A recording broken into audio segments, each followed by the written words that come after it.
President Davis, the live stream is now in progress. You may turn on your mic and start the meeting. Thank you. Good evening and welcome to the February 19th regular board meeting of the Capistrano Unified School District. The meeting is now in session. The time is 5:17 p.m. Mrs. Hayes, can you please call the roll? Trustee Castellanos. Here. Trustee Pritchard. Trustee Pritchard is absent. Trustee Zollinger. Here. Trustee Adams. Here. Trustee Jones. Here. Trustee Bullicus. Here. Trustee Davis. Here. Mrs. Hayes, before the board recesses to closed session, is there anyone who would like to speak to a closed session agenda item? There are none. The board will now recess to closed session to address the following agenda items. Student expulsions, 3 cases. Student readmissions, 2 cases. Conference with legal counsel anticipated litigation, 2 cases. Conference with labor negotiators, CUEA, CSEA, Teamsters, CUMA, unrepresented employees. Conference with real property negotiations, property 14,692 acres, proposed Rienda K-8 school project site. Liability claim, 1 case. Conference with legal counsel anticipated litigation, 6 cases. Conference with legal counsel existing litigation, 5 cases. Public employee, discipline, dismissal, release, 1 case. The board will now recess to closed session.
President Davis, the live stream is now in progress. You may turn on your mic and start the meeting.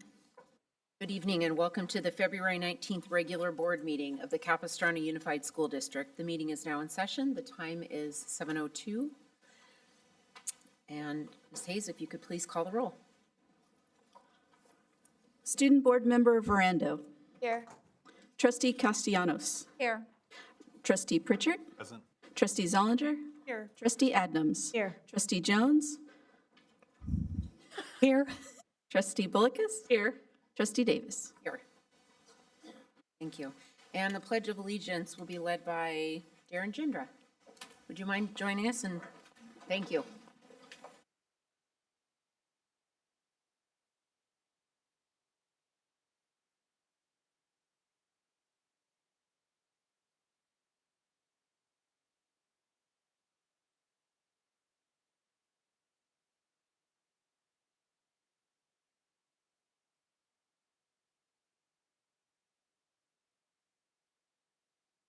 Thank you. And may I have a motion to adopt the agenda? So moved. Moved by Trustee Jones, seconded by Trustee Zollinger. Thank you. Ms. Hayes, do we have any speaker cards for oral communication?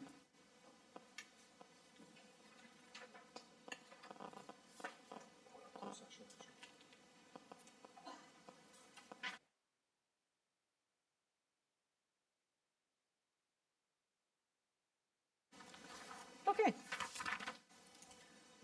We're going to report on closed session action items. Mrs. Hayes, please read the report from closed session.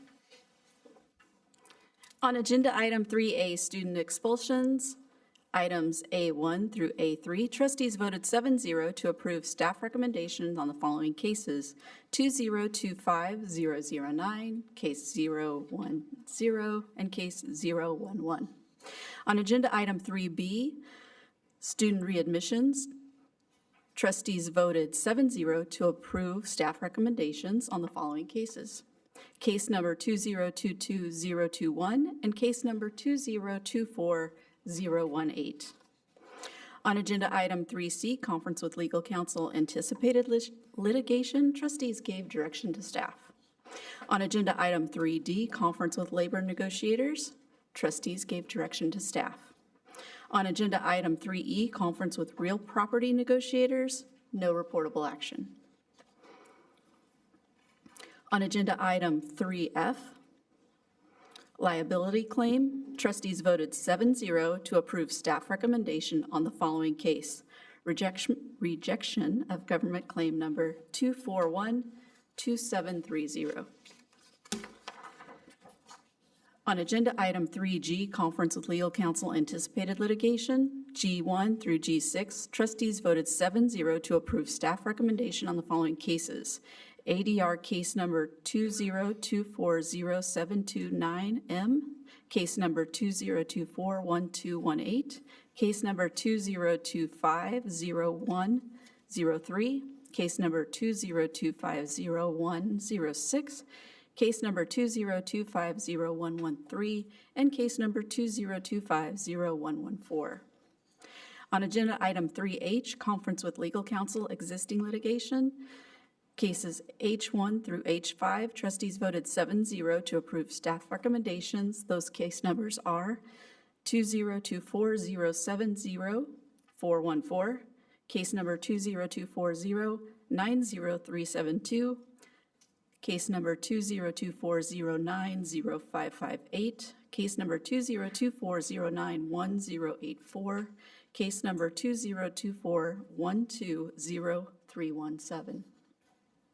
On agenda item 3I, public employee discipline dismissal release, trustees voted 7-0 to approve the staff recommendation on the following case number.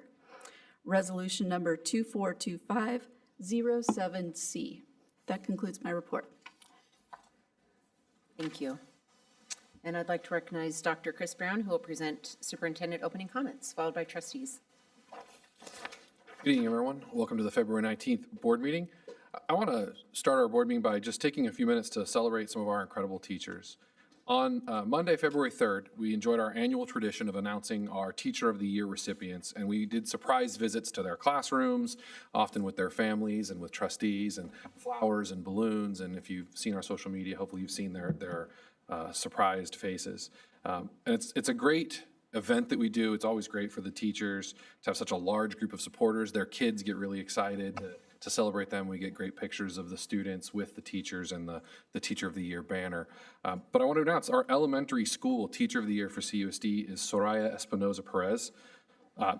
Ms. Espinoza Perez is an intervention TOSA at San Juan Elementary, and she's worked in CUSD for 14 years, mostly in our two-way Spanish immersion programs. She shifted to intervention support for the last few years, and she also manages the school's AVID program, which might be a little theme here we'll come back to. The middle school teacher of the year is Trisha Humphreys, a math teacher at Ladera Ranch. She's in her 8th year at LRMS, and I know that some of our own trustees have some experience with Ms. Humphreys as a teacher for their children. Trisha has taught all levels of math. She runs the math club at Ladera and the Math All-Stars program. And our high school teacher of the year is Erin Bro, who's an AVID coordinator at San Clemente High School. And she's worked in CUSD for nearly 20 years. I do believe she's a San Clemente High School alum as well. So she's CUSD through and through.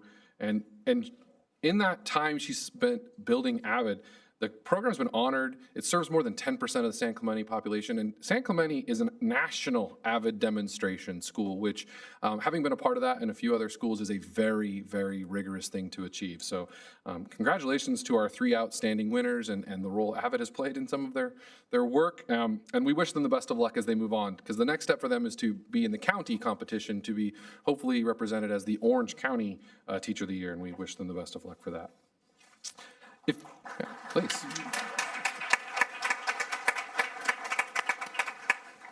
If you'll recall in December, I mentioned that there'll be some changes coming to the boardroom, and so on tonight's agenda, you're going to see the contract. consent calendar to invest in the new technology that'll provide greater access to our meetings, increase the transparency of our work in the district, and really make it easier to watch our meetings virtually and actually see what's going on, see our speakers, see our board members, and provide clarity about what you're seeing and hearing if you can't attend in person. And really, these investments in technology are being funded through a grant provided by the Federal Communications Commission. And the work to upgrade the boardroom will happen during spring break. So that's hopefully the contract will be approved tonight and the work happening in spring break. And then finally, I'd like to just invite people to attend a few upcoming events. We're hosting a workshop on the subject of bullying tomorrow night at Don Juan Avila Middle School at 5 p.m. The College and Career Advantage Career Fair, which is always a huge, very packed event, is scheduled for Monday, February 24th at San Juan Hills High School from 5 to 7. The Orange County Pathways Showcase, which will again have our CCA program in attendance, is scheduled for Thursday, February 27th at the Orange County Fairgrounds from 4 to 7 p.m. Our CUSD Secondary Honors Concert is scheduled for Tuesday, March 4th at the Segerstrom Center for Performing Arts at 7 p.m. And the next Coffee with Chris will be at Canyon Vista Elementary School on Friday, March 14th at 8 a.m. And this ends my comments for this evening. Thank you. Trustees? Trustee Adams? Good evening, everyone. So nice to see everybody. I just wanted to give a shout out to Kristen Nelson at RH Dana. I was able to go visit that school a couple weeks ago with Superintendent Brown, and I was so impressed and just an amazing campus. As a longtime educator, I look for things in a school, and some of the things I was impressed with was the rapport and the support that Kristen Nelson, the principal, has with her staff and with the students. That was really impressive. And just the students engaging in the curriculum and engaging in the learning, it was great. And it's just a great, thriving campus. And so I just want to give her a shout out, give the whole staff and the whole community at RH Dana a shout out. It was great, great visit. So thank you. Thank you. Other trustees? Zillinger. Yeah, good evening.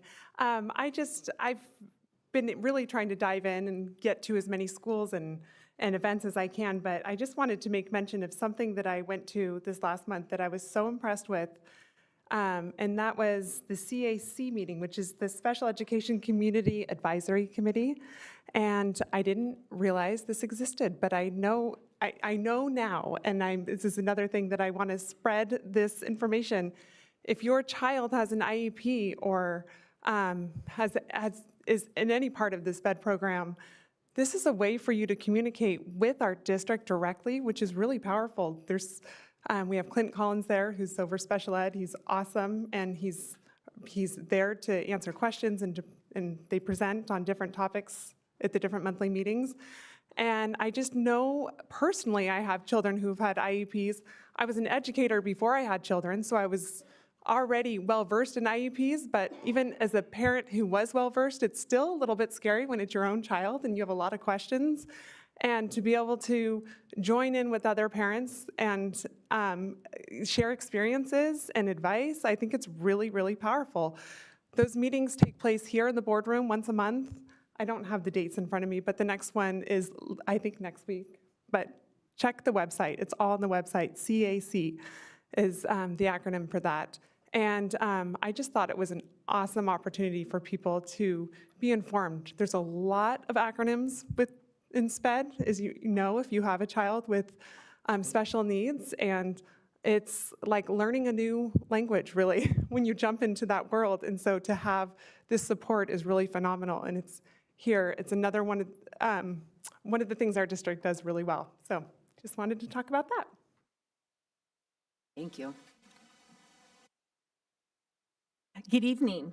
I just wanted to share that oftentimes during the fall season, when our kids are attending their classes and their electives, and in the VAPA world, the performing art world, many students are brand new to the music or the drama class or whatever it may be. And so they're in the learning mode. And I learned that during the spring season is where all of that practice and talent kind of comes alive. And there's a lot of different performances that are going on. I just recently, in the last 30 days, have attended 2 area concerts one for instrumental music, both band and orchestra, at Capo Valley High School in Tesoro. That's where our elementary school students and our middle school students join the high school that's hosting it in the big gymnasium. And they start with the younger ones and they perform, and then they perform together. And at the end of the evening, the elementary school students get to perform with the middle and the high school students. And I know, I mean, the gymnasiums are always packed. It's a great time to see the students perform. We also had an area concert for vocal at Tesoro, and we've got one coming up at Dana Hills High School. And I recently went to, I have never been in my years as a trustee, to a dance performance. So I said, I want to go see one of those. So I was at San Juan Hills High School a few Fridays ago and watched the senior dance performance. And it's just so refreshing to see these young people express themselves creatively and their dance and their movements. So I'm going to go back to they've got 3 more at San Juan Hills High School this spring season. So I encourage you. I was also at Tierras Creek Beetlejuice Junior, so there's a lot of plays happening in all levels, elementary, middle school, high school. So all you have to do is kind of tap into your local school website where they post that information. And it's a wonderful way to support schools, go see children perform, and it'll just bring a smile to your face. So I wanted to share that with you. Thank you. Other trustees? Trustee Jones? I also went to one of the performances this last month at San Juan Hills High School. They had the unfortunately named Urinetown. I apologize for having to mention it, but it's about a town where they have a water shortage, and so the only way you can use the facilities is to use pay facilities. But there's a lot more to it than that. The reason I wanted to bring it up is some of you have perhaps mentioned missed all of my exhortations from the dais in the past, that you should go see our school performances, dance, vocal, drama, music. Why would you drive up to Segerstrom and pay $60 when you can park for free right in your own town or nearby, and for $10 or $15 see a play that is probably just about as good, and supporting your own kids? There's a lady here in front that's nodding, and some of the rest of you are nodding. They are so good, and so many people I know who have been to professional performances and go to our high schools and middle schools are just astonished at the quality. Please find out about what's going on at your local schools and attend some of the productions. I think you will be blown away. Thank you. Trustee Castellanos? Good evening, thank you. So I just wanted to highlight a couple things that are coming up for me personally. I am delighted to be a part of again this year, the annual SAC Safari, which happens every year around this time, where your PTA sends up a ledge representative and gets to go up and hear kind of what's happening at the state level that will directly impact us as a district. So I'm excited to go up and learn about new bills that are coming down the pike for education. Student member Brando is going with me, so we'll both be up there learning a lot about what's coming up for the school district. There is an important bill to watch. So Assemblymember Marisucci has reintroduced the Raise the Base bill. So if you've been around in CUSD for a couple of years, you know that we've been working and advocating very hard within the state to raise the base and get base funding up for our school districts. So it is back, so that's exciting. I hope that it makes it somewhere this time. Again, I just want to reiterate what's kind of happening around the district. The superintendent mentioned in his comments, but bullying is a very, very important issue, and we are having a discussion coming up. It is the last one. We've had many of them throughout the district starting in January, but I just want to let you know that the workshop covers kind of what constitutes bullying, how it's identified, and how the district addresses the issue. It is presented by our very own Mr. Darren Gindra. who's in this room and does a fantastic job. And so please, if it's a concern of yours, it is happening on February 20th at Don Juan Avila Middle School. So that's an important, I believe it's at 5 o'clock, if I'm not mistaken. Is that correct? 5 to 6. It lasts only about an hour, and it's a wealth of knowledge so that you'll get that evening around the idea of bullying. So please come. And then just another avenue that I think is very important for parents to be able to have direct contact with the superintendent. I think as a parent, that's a very important piece to have. And you have that opportunity in this district. And he does coffee chats around the district, and he is doing a coffee chat at Canyon Vista on, he mentioned March 14th, and that's at 8 and 9 in the morning. So it is just an hour, but it's an important hour where you get to have a one-on-one conversation and ask your personal questions with the superintendent. So just wanted you to be aware of those important dates and what's kind of happening at the state level. So thank you. Thank you. Okay. All right. So many things happening. We are in an incredible district and improving every day. Was able to attend lunch with loved ones today at Concordia. The entire field was filled with families and loved ones and our students, and it was beautiful. San Clemente High School girls wrestling took second at CIF this last weekend. Everyone's mentioned so many of the things, right? So the surprise visit for the Teacher of the Year was great. It was great to see all three and how excited and surprised and just how much we value our teachers. So that was beautiful. Coffee with Chris at Truman. Great group of parents and community members that were able to attend. And thank you, Trustee Castellanos, for mentioning the March 14th at Canyon Vista. Love this opportunity to get some time and ask your specific questions. 8th grade expo at San Clemente High School, hosted future Tritons and their families, providing insight and into the academics and the extracurricular opportunities. And this is happening at all of our schools. The San Clemente High School area concert, great time to see our elementary and middle school students as they are beginning and what happens when they just simply practice a little bit every day. And as we all know, when we do little things each day, by the end of the year, it adds up to a lot of time. So it's great to see their improvement as they go through that process.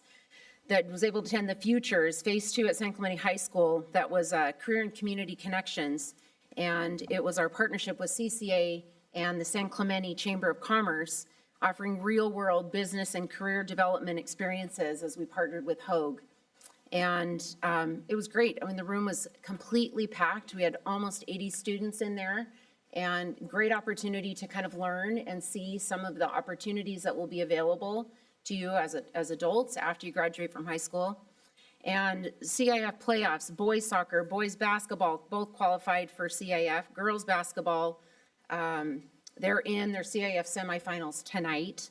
And girls water polo will compete for CIF finals on Saturday. Was able to have a tour at the San Onofre nuclear power plant as I'm sitting on that board now, and was able to be there with our former trustee, Martha McNicholas. And great to see what's happening there. And Trustee Castellanos, thanks for a reminder of the Raise the Base and the support that we do need to raise the base. And that means the money that is coming in for each of our students in California. Lots going on, lots of things happening. Thank you for being here, and let's go.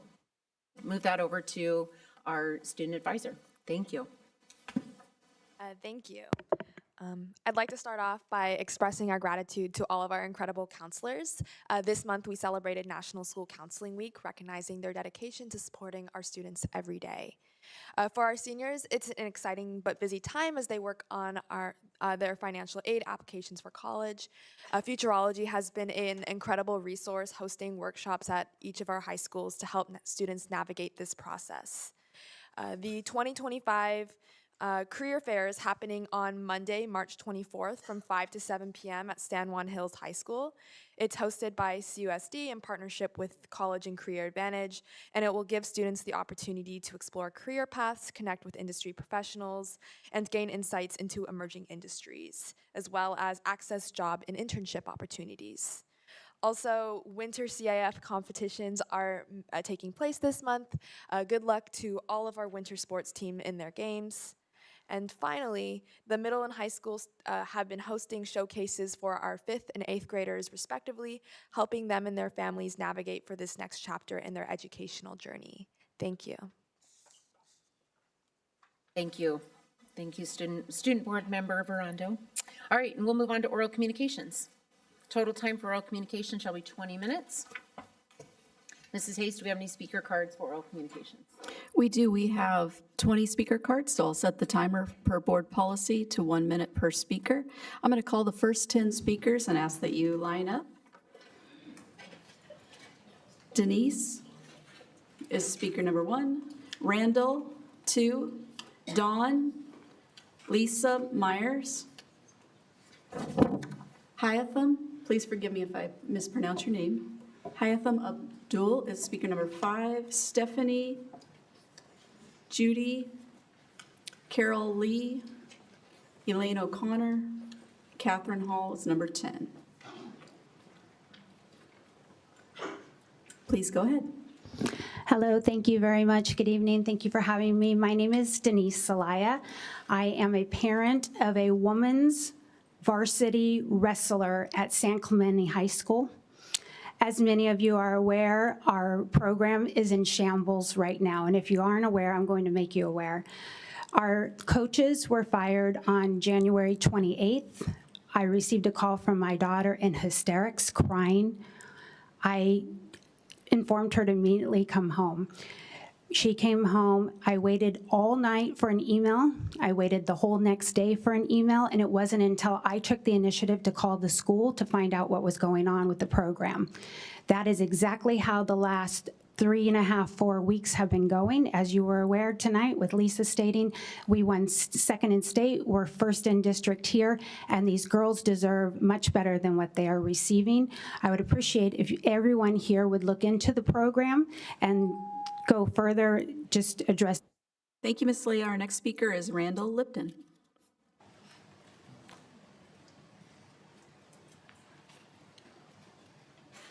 I thank you all for doing what you do for the kids. I love kids. I'm not that fond of adults, but I love kids. To follow on to what Denise said, I love San Clemente High School. It's great. I was thrilled when my daughter started there last year. There have been some changes there. Her boyfriend and she were bullied. It escalated. It kind of got out of control. I found out about it on the Monday before spring break. I went to the school to see the principal. My daughter was threatened with rape online. This is a 15-year-old girl. She was hysterical. I went in to see the principal. He was too busy to meet with me. I met with vice principals. I met with the athletic director. I met with the officer, Gish, excuse me. Thank you, Mr. Lipton. I'm sorry, your time's up. Our next speaker is Dawn.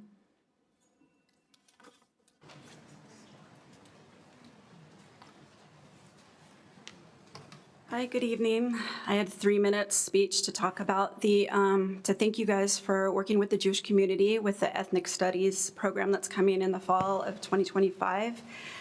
We only have to look to our local four-year universities to see how things can go very wrong very fast over the past year when curriculum is not treated the right way, when it's not taught without bias and things like that. So anyway, I want to thank you for that. I want to encourage you to continue to work on that and to follow up when it does go into effect and make sure the teachers that are teaching in the high schools and the middle schools are not putting their personal bias in it and are teaching the way it should be.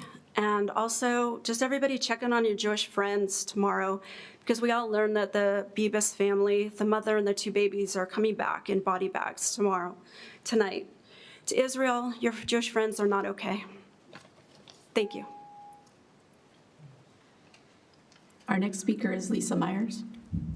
Hello, trustees. I'm speaking specifically to Trustee Davis, Trustee Zollinger, and Trustee Adnams. You proudly ran your school bus campaign aligned with our president, who is now in the process of dismantling the Department of Education.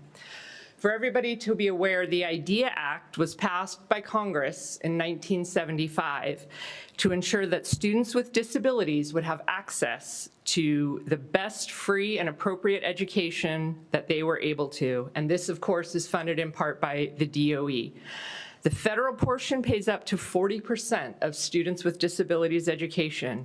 Additionally, our very important Title I schools, which provide education to our low-income and often EL students, are supplemented with grants by the Department of Education. So I know you all spoke so frequently about parents' rights in your campaign, so I'm looking forward to hearing what you have to say about parents' rights for these important groups of students. Our next speaker is Haitham Abdul. Last week, an event called Justice Week was held at Capistrano Valley High School.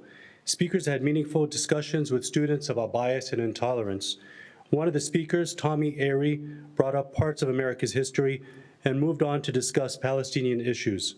After his presentation and a Q&A, he was accused of anti-Semitism in 25 form letters sent to the school principal and a member of this board. Most of those letters came from people without students in this school district. This is not new.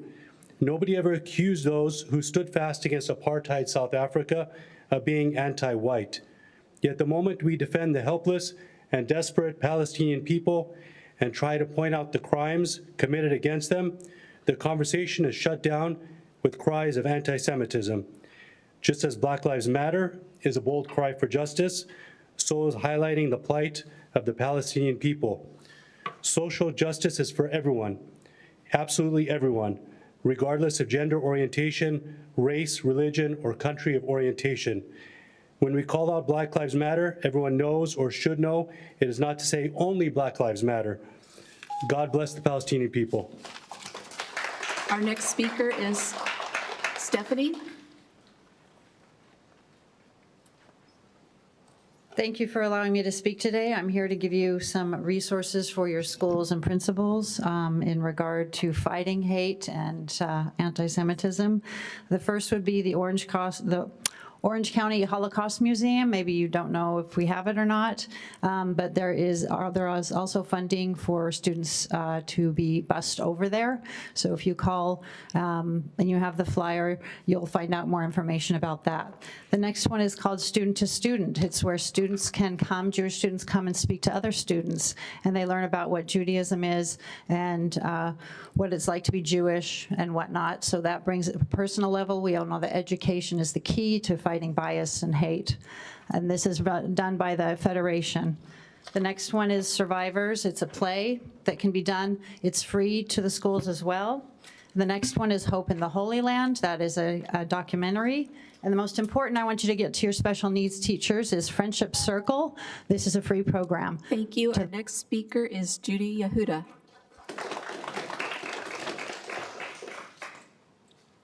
Good evening. Thank you. I am glad to hear that bullying is front and center at this school district because it is really an issue, and anti-Semitism in our schools have completely been on the rise since October 7th, along with a lot of misinformation. But as to our students, they're being harassed in a lot of ways. They're being excluded. And as my colleague was just speaking about some of the programs that we can offer to help in this area, I just want to let you know that I'll be reaching out to you by email in the next few days, and I hope that you'll be willing to set up a meeting, or that maybe the superintendents of education would be willing to set up a meeting with us so that we could further that conversation and find some real solutions. Thank you. Our next speaker is Carol Lee.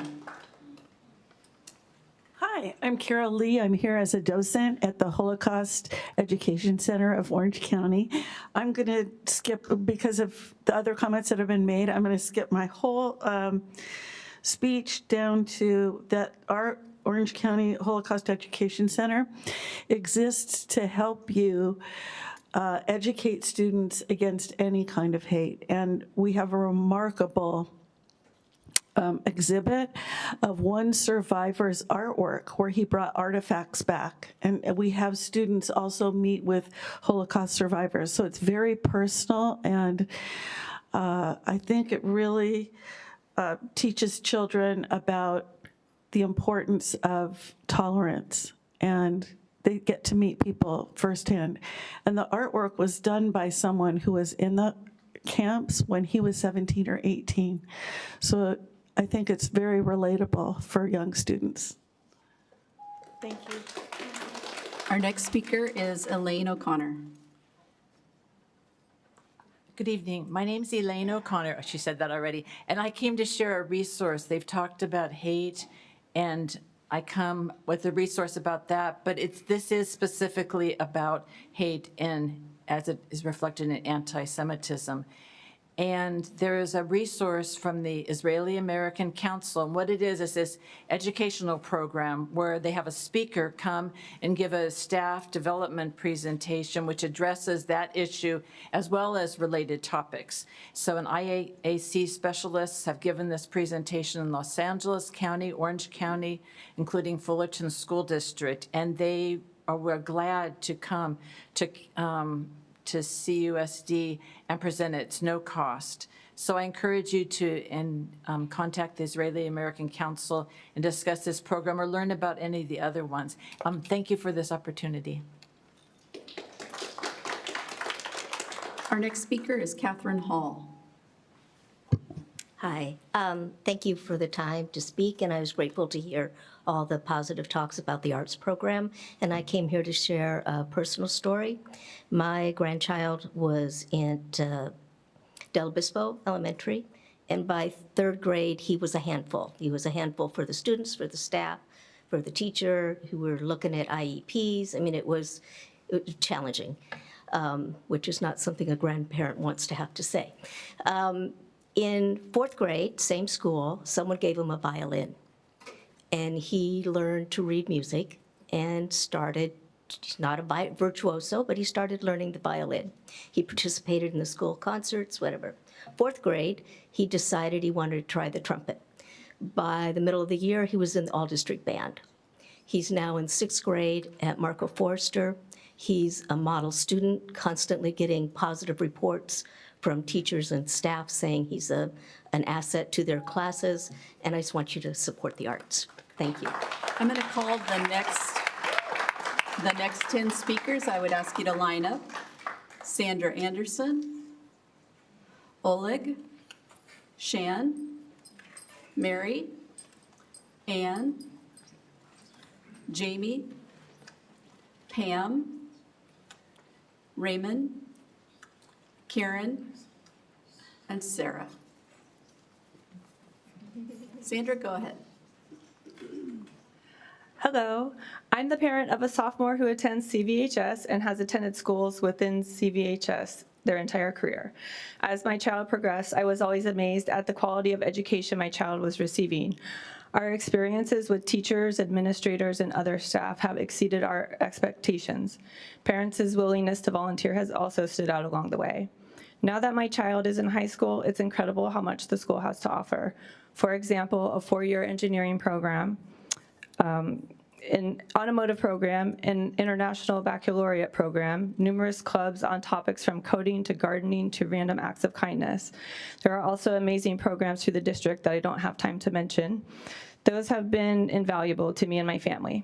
I could go on, but my point is our kids have so many opportunities to learn, grow, and be successful.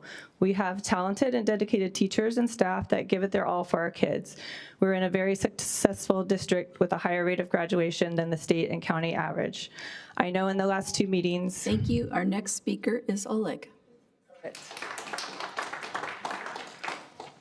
Good evening. I immigrated from the Soviet Union 34 years ago, seeking refuge from ethnic persecution. Under Soviet rule, Jews faced strict quotas limiting higher education, exclusion from leadership roles, and propaganda portrayed Israel as an aggressor. This systematic anti-Semitism led to over 1 million Jews fled by 1991. Disturbingly, I see echoes of these policies in the United States today. Diversity, equity, and inclusion initiatives often prioritize identity over merit, fostering division. Our education system neglects or misrepresents Jewish history, fueling harmful narratives that paint Jews as occupiers or aggressors. As a result, anti-Semitism has surged 360% since October 7, according to ADL. Thank you. Our next speaker is Shan. Hello. Today, Liberty Justice Center declared victory for parents' rights after the state of California failed to appeal a court decision upholding Chino Valley USD's authority to notify parents when their children request changes to official or unofficial records for any reason. Chino Valley USD may continue enforcing its updated parental notification policy. I wanted to encourage our board to consider the Liberty Justice Center quote from today's announcement. We're proud to have defended Chino Valley's parental notification policy and look forward to continuing our fight for parental rights in California and across the country at no cost to clients or taxpayers. On the subject of the DOE, oversight of IEPs, 504 plans, and special ed will be allocated to HHS. So as a parent of a child in this program, I look forward to the improvements our children will benefit from. Thank you. Our next speaker is Mary. This is two parts, and so we're kind of a little out of order. I apologize. All right. As Jean so eloquently stated last month, we hope that the ethnic studies curriculum will be a vehicle to inspire and not to divide. We love positive things like Judy Bullock has said about the cultural fair. Dr. Robert Gurion from Cal State Fullerton commented that she hoped there wasn't merely going to be a focus on oppressive Western ideology, but yet a view of the whole world that's appropriate. She felt that the topic of systems of power could be omitted completely. When we look at some of the proposed underlying units, we see a focus on systems of powers and equity. These sound very similar to CRT, critical race theory, and they can be renamed, but they're still the same intention with my misguided ideology. The Marxist Lenin once claimed that if you give me 4 years to teach the children, the seeds that I sow will never be forgotten. That's precisely what the street Marxists did. They did not appeal to discerning adults, so they decided in 1960 to come to the schools, and they brought their fruit into the schools, and that's what we see now with the CRT and the SEL. So please do not let. Next speaker is Ann. Ann, please come forward. Part two. Nope, we're going to take the speakers in the order, please. Thank you. Ann, please go ahead. Hi. I just wanted to mention the name of Jocelyn Rojo Carranza. She's an 11-year-old little girl who died by suicide after being bullied. That her family were immigrants who were going to be caught by ICE. We have wonderful, amazing immigrant families here, and they're scared. And I'm happy to hear that there's bullying programs, and I want all of the children to feel safe, whether they're Jewish or Muslim or immigrants or white. And I just think it's really important that we make sure we protect the most vulnerable now, which I think are people of color, the immigrants, and LGBTQ, who are most at risk for suicide. Thank you. Our next speaker is Jamie. Jamie, please go ahead. Hi, thank you. I'm a parent of a CUSD fourth grader and a credentialed social studies teacher, and I spent about a decade teaching U.S. history. I'm here today to address concerns about the consistent language and narrative being repeated by several trustees in regard to the ethnic studies curriculum. Seems there's a desire by certain trustees to erase our history. Last month, Trustee Davis shared her experience as a child going to visit her cousins in Montana who live on a reservation, and her desire to celebrate culture rather than talk about the oppressors and the oppressed. And yes, absolutely celebrate culture, but I ask that we also tell our kids the truth. Question why your cousins lived on the reservation in the first place. rights? Did your ancestors choose to live there? How do we explain the disparities in our reservations, maternal health, poverty, alcohol abuse, without mentioning systemic oppression? How do we tell the whole story of someone's culture and resilience if we erase part of their history? Our kids deserve to be told the truth.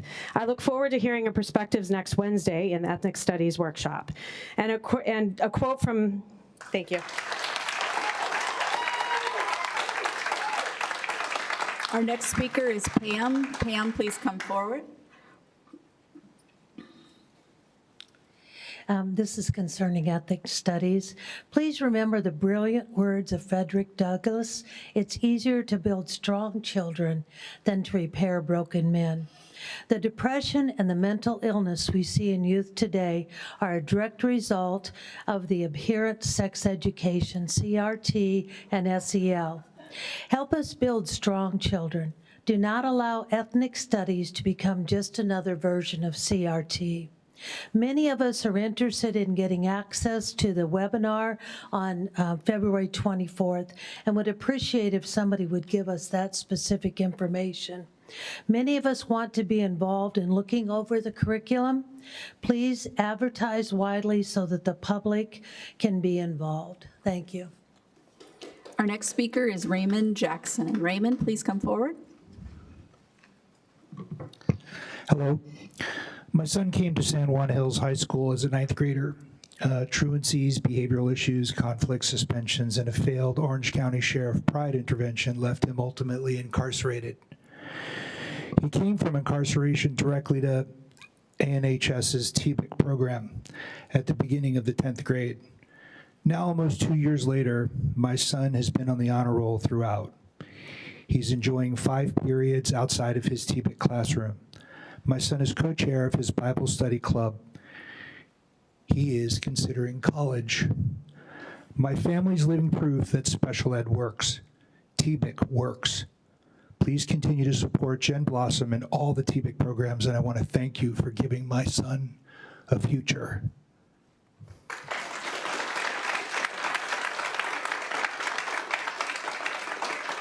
Our next speaker is Karen. Karen, please come forward. Today, I want to address a critical issue that continues to plague all of our educational systems, and that's anti-Semitism in the schools. This form of discrimination is not just an abstract or distant problem. It affects students, teachers, and the entire community every single day. Anti-Semitism, defined as prejudice or hostility against Jews, is sadly not a new phenomenon.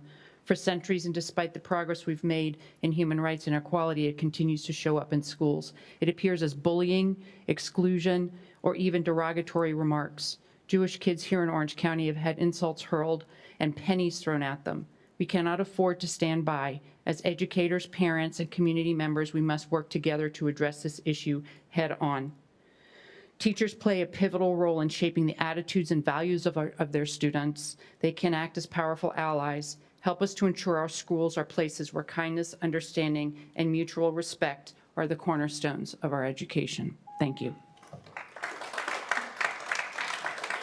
Our next speaker is Sarah Phillips. Good evening. I'm a mom of 2, one at the San Clemente High School, one at Truman Benedict. And so JROTC started at San Clemente High School 2 years ago, and I'm forever grateful to former trustee Hanachek for bringing that program, because my freshman daughter loves it, and the kids that are in that program are just all in. A couple weekends ago, they participated in their first competition, and they placed in 3 of the different events. All these kids' first time competing and running and presenting of flags and all this kind of map reading. They're learning some really cool skills, and I'm really grateful for the program that my daughter's in it, and she's making great friends in there. Thank you.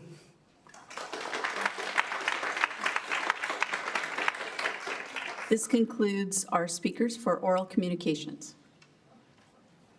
President Davis, can I just pause for a second? Can we have, I believe the speaker was Stephanie brought flyers and resources. You can actually give, did you get those, Ms. Hayes? Okay, I just wanted to make sure the board got them. I do have another little handful. Okay, you can give them to Ms. Hayes. Special needs teachers Perfect, I'd appreciate that. Thank you. Extras? Thank you. I wonder if the superintendent could also announce when the workshop with the ethnic studies presentation will be. I think some people were interested in coming to that. And also maybe cover what else will be covered that day, because it's not just a workshop only on ethnic studies. If you could go over the. What's going on. So February 24th, there's a webinar on ethnic studies that'll be available to the public, and there'll be information about that on our website as well as going out through families. So that's a webinar on February 24th. And then on February 26th, there's an all-day board workshop. One of the topics will be ethnic studies. In the afternoon, also the majority of the workshop will be spent on facilities planning and looking at the recommendations for the DAC.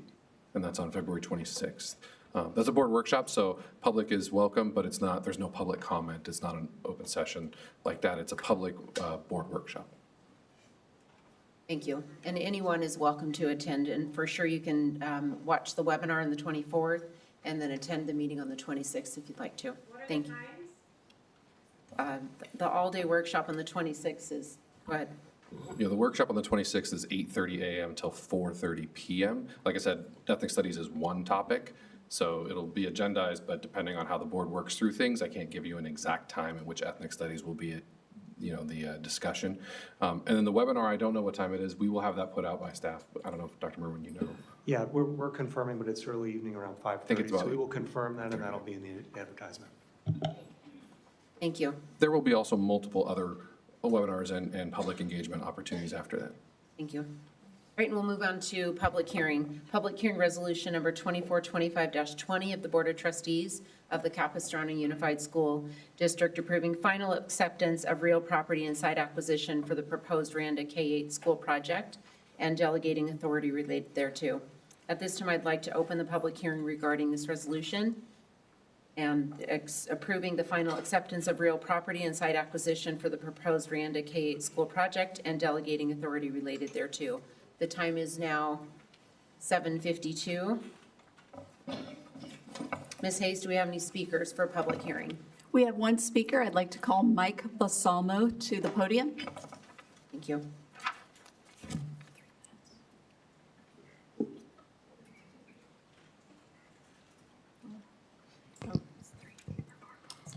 Good evening, President Davis and trustees. Mike Balsamo with Rancho Mission Viejo. We are now about a third of the way through the build-out of Rancho Mission Viejo, and we're profoundly thankful to have the responsibility to create new communities down here in South Orange County. We try to build complete communities. One of the most critical elements of any new community and in terms of quality of life is the public schools in the community. And that's why we are grateful to have a partner like Capistrano Unified. I want to thank your professional staff, Superintendent Brown, your attorney Andreas, Clark Hampton, John Forney, all of your administrative team and consultants who've worked with us to get to this milestone tonight. The staff has done a very thorough job in terms of their due diligence, looking over the property that we've provided to the school district for the Rienda School. And we're really thrilled tonight to be here to present that opportunity to you. And I'm available to answer any questions. Thank you. Thank you. With no further speaker cards, the public hearing is now closed and the time is now 7:54. Thank you. And we'll move on to discussion action items.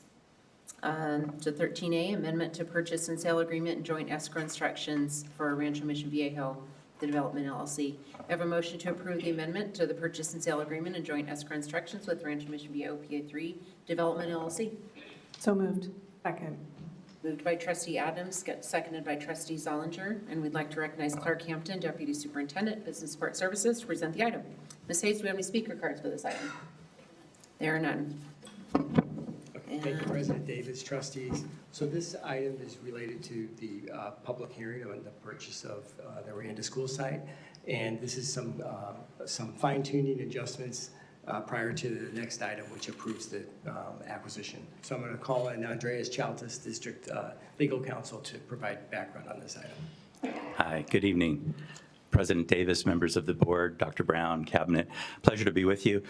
Yes, this is fine-tuning, if you will. We entered into a mitigation agreement with RMV PA3 Development LLC, as Mike Balsamo will tell you, is Rancho Mission Viejo. We did that back in 2020, and it's hard to believe it's been 5 years.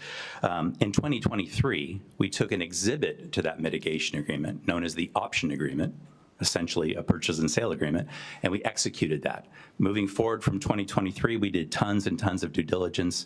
Everything coming in the resolution in a moment, you will see a list, if you will, of all that was done. Site approvals received from CDE, Department of Toxic Substances Control, et cetera, et cetera.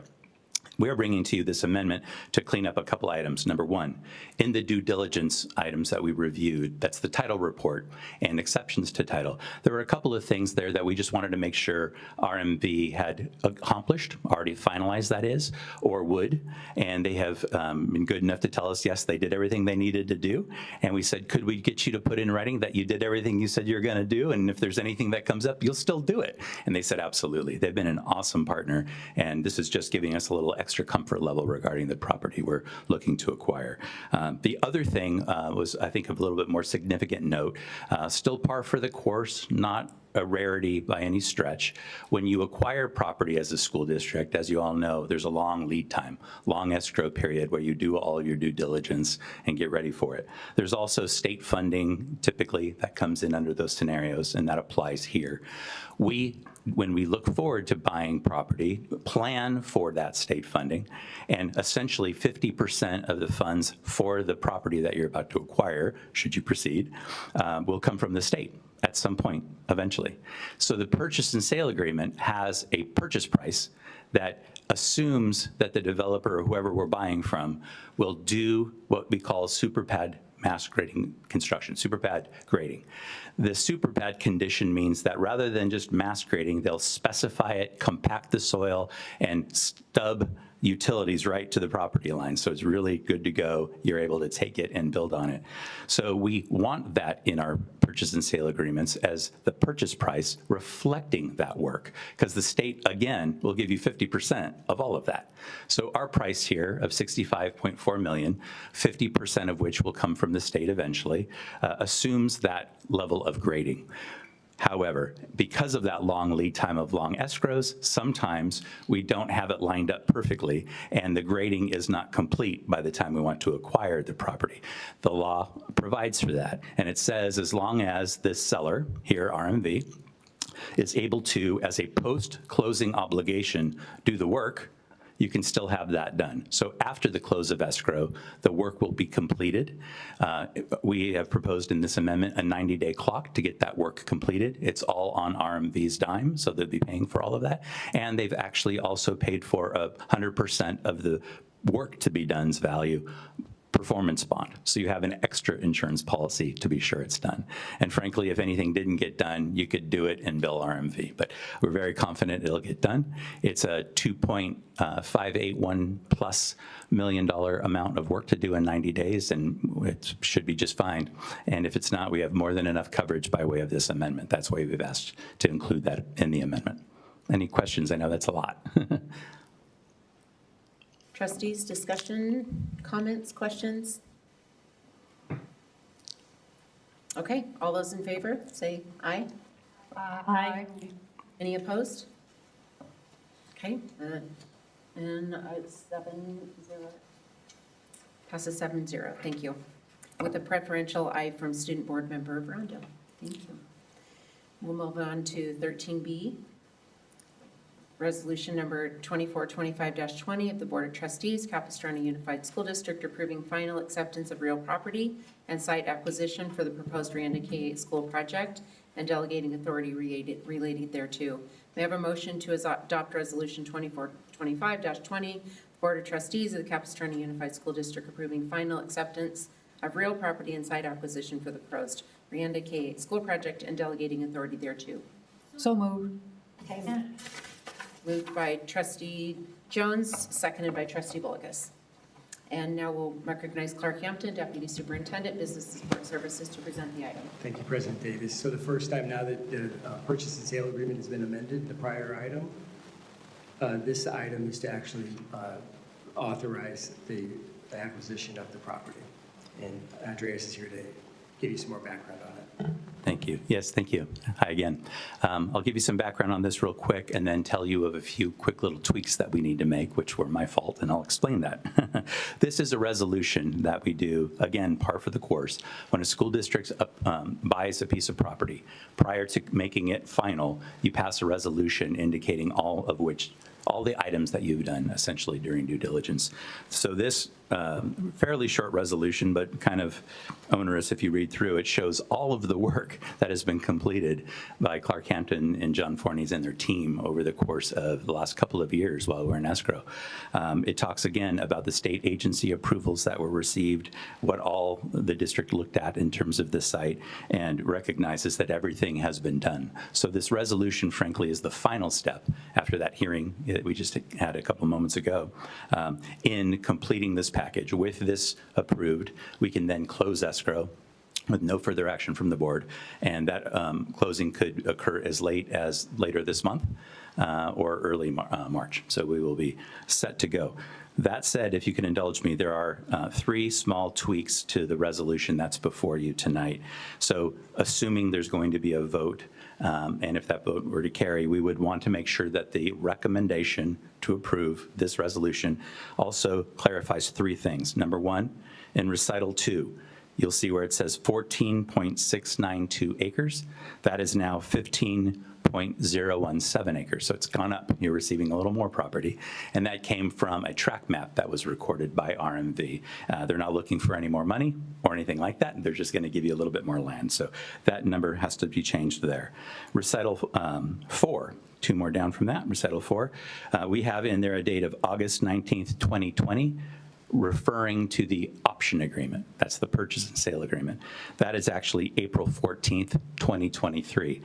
The 2020 date is the mitigation agreement that you all approved that included an option agreement, but it wasn't signed until 23. So that's my responsibility to have the right date in there, and I didn't. That's April 14th, 2023 on recital 4. And then lastly, the 15th recital, it states that you conducted a public hearing on January 15th of this year. Turns out, of course, that was tonight. That was 2 action items ago, the public hearing, or 2 items ago, excuse me. So that date should be February 19th, 2025. We had this lined up for last month, but pulled the item in order to amend a little further that amendment that you just took action on. So with those 3 changes, we would still recommend approval of the resolution. And I want to clarify that all 3 of those were my fault, and I believe your staff is not only top-notch, but I think industry-leading. So I put that out there because that's the truth. So. Any questions of me or about the resolution? Thank you, Andreas. Yeah. Questions? I just wanted to thank Mr. Chelta and also Mr. Balsamo and the Rancho Mission Viejo staff. I think that this really got cleaned up. It was going to be on the January agenda, and it was pulled to do a couple of final clarifications, and I think it's come out to be a really nice package, and I thank everybody for their work. Thank you. Any other comments or questions? Okay. Very good. And with that, and with the 3 changes, is there, first we're going to check. Are there any speaker cards? There are none. Okay, thank you. And this is a roll call vote. So if we could please, Colleen. Student Board Member Verando? Aye. Trustee Castellanos? Aye. Trustee Pritchard? Aye. Trustee Zollinger? Aye. Trustee Adnams? Aye. Trustee Jones? Aye. Trustee Bullockis? Big aye. Trustee Davis? Aye. The motion carries 7-0 with the roll call vote with a preferential vote of aye from Student Board Member Very good. Brando. Thank you. Thank you. Okay, we'll move on to 13C, award bid number 2425-1, Randa TK to 8 New School, Swinnerton Builders. May I have a motion to approve award bid number 2425-1, Randa TK to 8 New School for the Swinnerton Builders? So moved. Moved by Trustee Adams and seconded by Trustee Castellanos. And if we could recognize Clark Hampton, Deputy Superintendent, Business and Support Services, to present the item. Thank you, President Davis, trustees. So now that we have the property, the land, now we can build a school on it. This item is to approve the low bid for construction of Rienda School site. District received 4 bids, 2 bidders withdrew. and the low bid was Swinnerton Builders. With the beginning of the construction, with the approval of the board on this, then we would expect the school to open in fall of 2027. Thank you. And Ms. Hayes, do we have any speaker card for this item? There are none. Okay, and trustee discussion? Question? 2 bidders withdrew and 2 bidders were left. And Swinnerton was the lowest bid. Is it my understanding we always have to go with the lowest bid, whether it is the best bid? They're sealed bids, so they're all open together in front of the bidders. And it's as long as they meet the criteria that's established prior to the bids, then the low bid is awarded. Okay, thank you. I was curious about the process because I haven't done this before, but is it normal practice that that you check with references with other schools they've built? I'm just curious about timing. I'm super anxious to get this going. But there's a pre-qualification process, so the builders have to establish these pre-qualifications, and one of that is the size of projects they've built, things like that. So that's all built into the pre-qualification process. So they first have to meet those before they can even bid on the projects.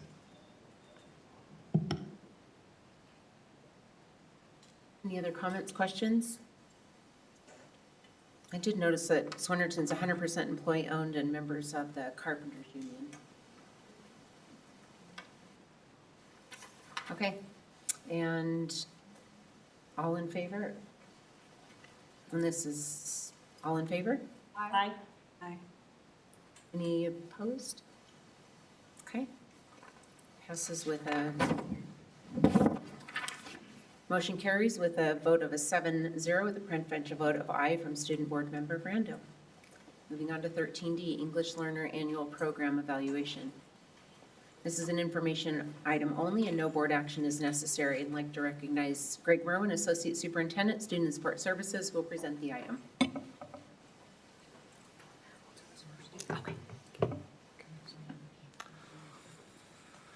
Okay, thank you so much, President Davis and trustees. Staff presents item 13D, English Learner Annual Program Evaluation.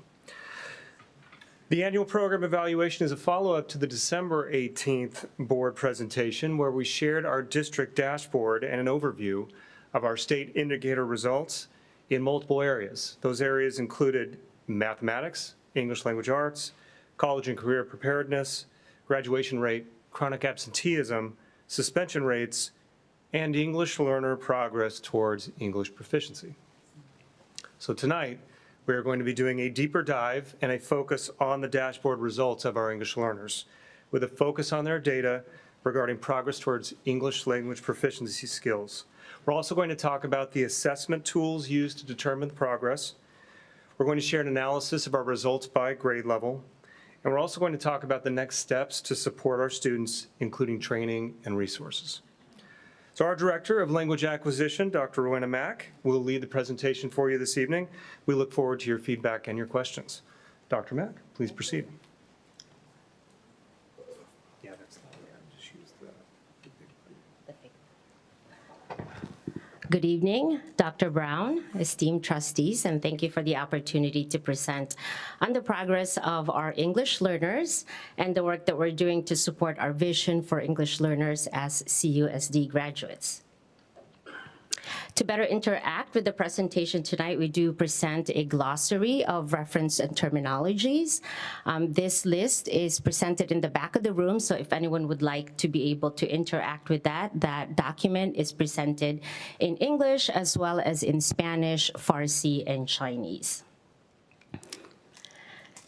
So some of the things that we're going to highlight for this evening's presentation, we'll go through and present that long-term English are the following key points.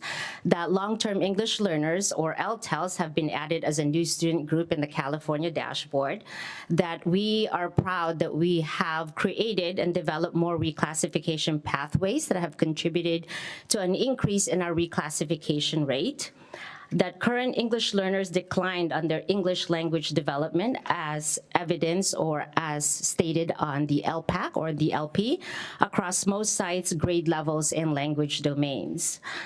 And as a result, we will present some factors and some takeaways and recommendations, including that designated ELD implementation continues to be a focal point, that ELD professional learning in all content areas will continue to be offered and will continue to be the focus of our department and our work, and that the progress of reclassified students or RFEPs need to be closely monitored to ensure sustained academic success after reclassification. So first, let's get to know who our English learners are in the district. So this is what this diagram illustrates for you. You will see on this diagram that the majority of our English learners are those students that are in our elementary schools, with just about a little bit of over half of that as well being in secondary schools.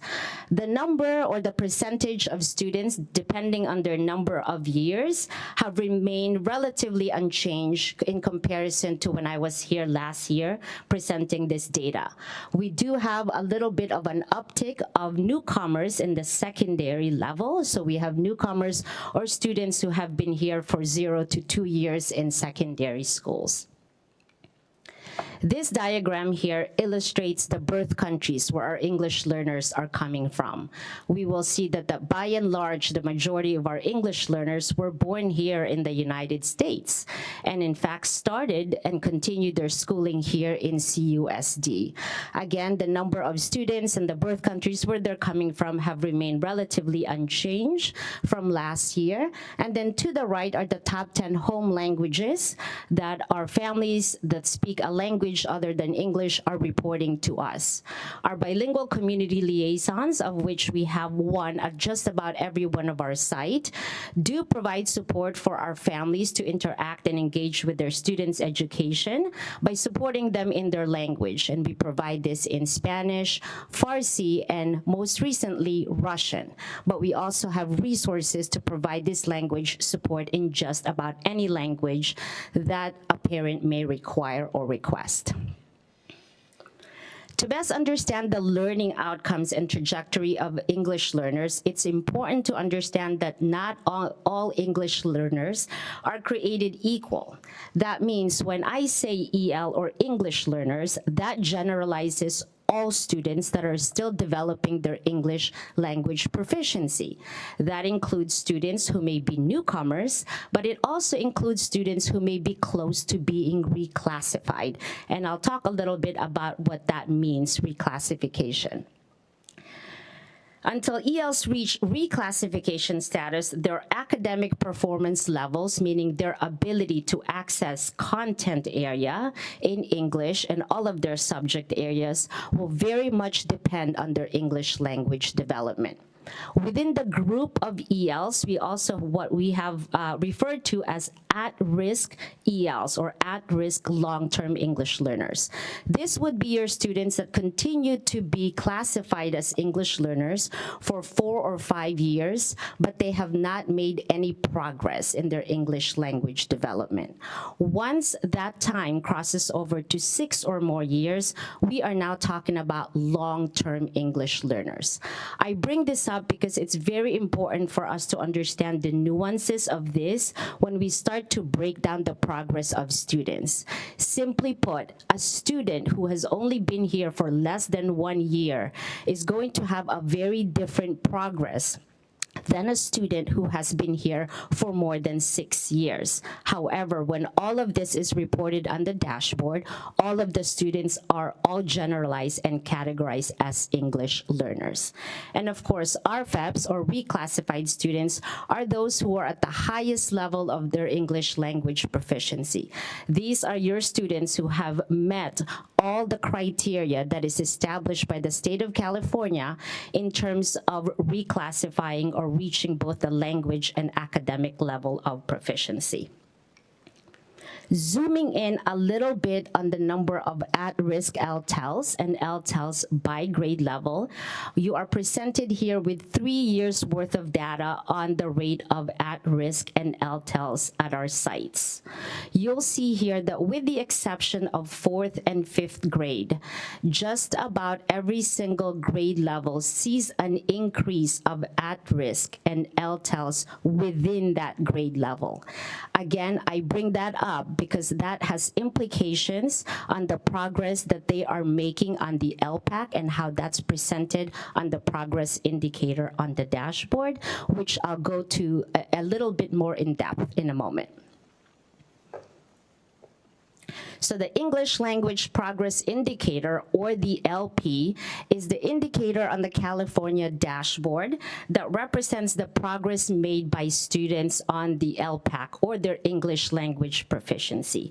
LPAC is the annual state assessment taken by all of our English learners. It is the only state assessment that is taken at every grade level by all English learners. And in order for you to be counted toward LP, you need to have 2 years of LPAC scores. So it is the only indicator on the dashboard that presents growth and not achievement in comparison to data that we may see about SBAC, ELA, or math scores, for instance. So it's definitely growth-oriented. And in a little bit, we'll see what that LP progress is for our students. But it's important to understand that only current English learners gets to be counted on the LP. That is, once a student reclassifies, they no longer take the LPAC, and therefore they're no longer counted toward the LP.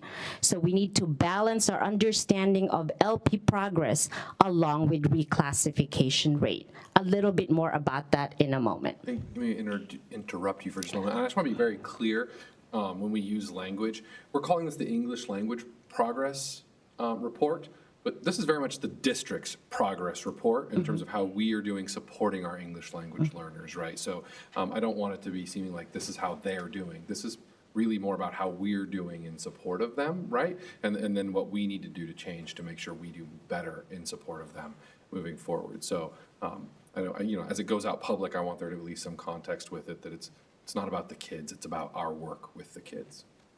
I also wanted to interrupt before you went on. This is the first place where you talk about the summative alternate LPAC, and it's not in the glossary either, but I believe that's the LPAC that's given to kids with IEPs, is that correct? Not necessarily students with disabilities. The alternate LPAC is for, yes, students that are dual identified English learners with disabilities, but you need to have severe cognitive disability in order for you to take the alternate LPAC. So the majority of our English learners with an IEP take the standard LPAC. But if you are taking the CA, for instance, or if you are in our MOD severe program, likely you will be taking the summative alternate LPAC, and there is a very small number of students that take that, and noted that we will add that into the glossary of terms for future reference. Okay. So here is a summary of our LP for the last 4 years. Please note as well the number of students, the change in number of students that are included in the LP from year to year. So even though it's 2 years worth of data, you need to have 2 years of LPAC score. So the number of students that are ELs every year change, because once you reclassify, you'll no longer take an LPAC. So just please make a note of that. We'll see from here that in 2024, CUSD had just a little over 46% of our English learners making progress toward LP, or their English language proficiency, about a 13% decrease compared to 2023. There were approximately 200 fewer English learners included in the LP compared to 2023. That number could be a combination of students that reclassified, graduated, or left us. Okay, so again, I'm just going to reiterate that. When compared to 2019, before COVID, CUSD English learners have decreased 4% in their LP. So the next subsequent slides will explore the different factors that collectively may have contributed to this decrease, and more importantly, how we're using these takeaways to learn about the ways that we can continue to support our English learners. In the meantime, this chart illustrates the change in LP level among the ELs included in the dashboard. You'll see that there has been a decrease in percentage of students who progress at least one LP level. The number or the percentage in blue represents those students who maintained an LP level of 4. So they earned the highest possible score, but have not reclassified yet, right? More students maintained an LP level of 1, 2, and 3 in higher percentage, and can be seen for students who decreased an LP level. So as we're gathering and as we're analyzing this data, we need to see who are the students behind these numbers, of course, because what we are also finding out is that even as students make improvement in their overall scale score, such scale score does not cross the threshold for them to get to the next performance level.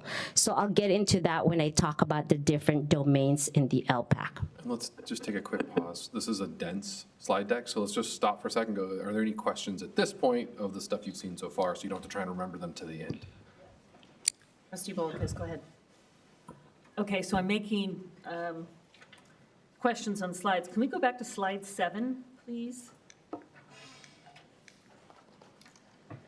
Are you going to, on this slide, because then you reference that you're going to come back to it, in terms of why we did this dip in every grade besides 4th and 5th? Okay, then if you could go back to slide 9, I'm trying to understand, the dashboard colors. So in 2023, we've increased 5% and we're in green. And then in 2024, where we've declined 13.5, so we've got 40, less making progress, so we go to orange. Is the orange the decline from the green from one year to the next because we declined making progress? Yes, so the percentage of high, medium, low are based on these percentages right here. And the way the dashboard works, there's a matrix, so there's 2 factors. So one is, what is your overall score? So go back to slide 9, please, Romana.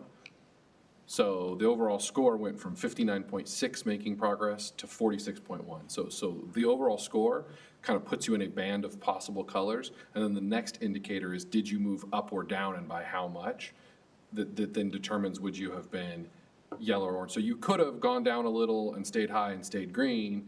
You could have been yellow, but because we crossed a threshold of lower and had a significant decline, we went all the way from green to orange. So it takes both of those factors into account on the dashboard.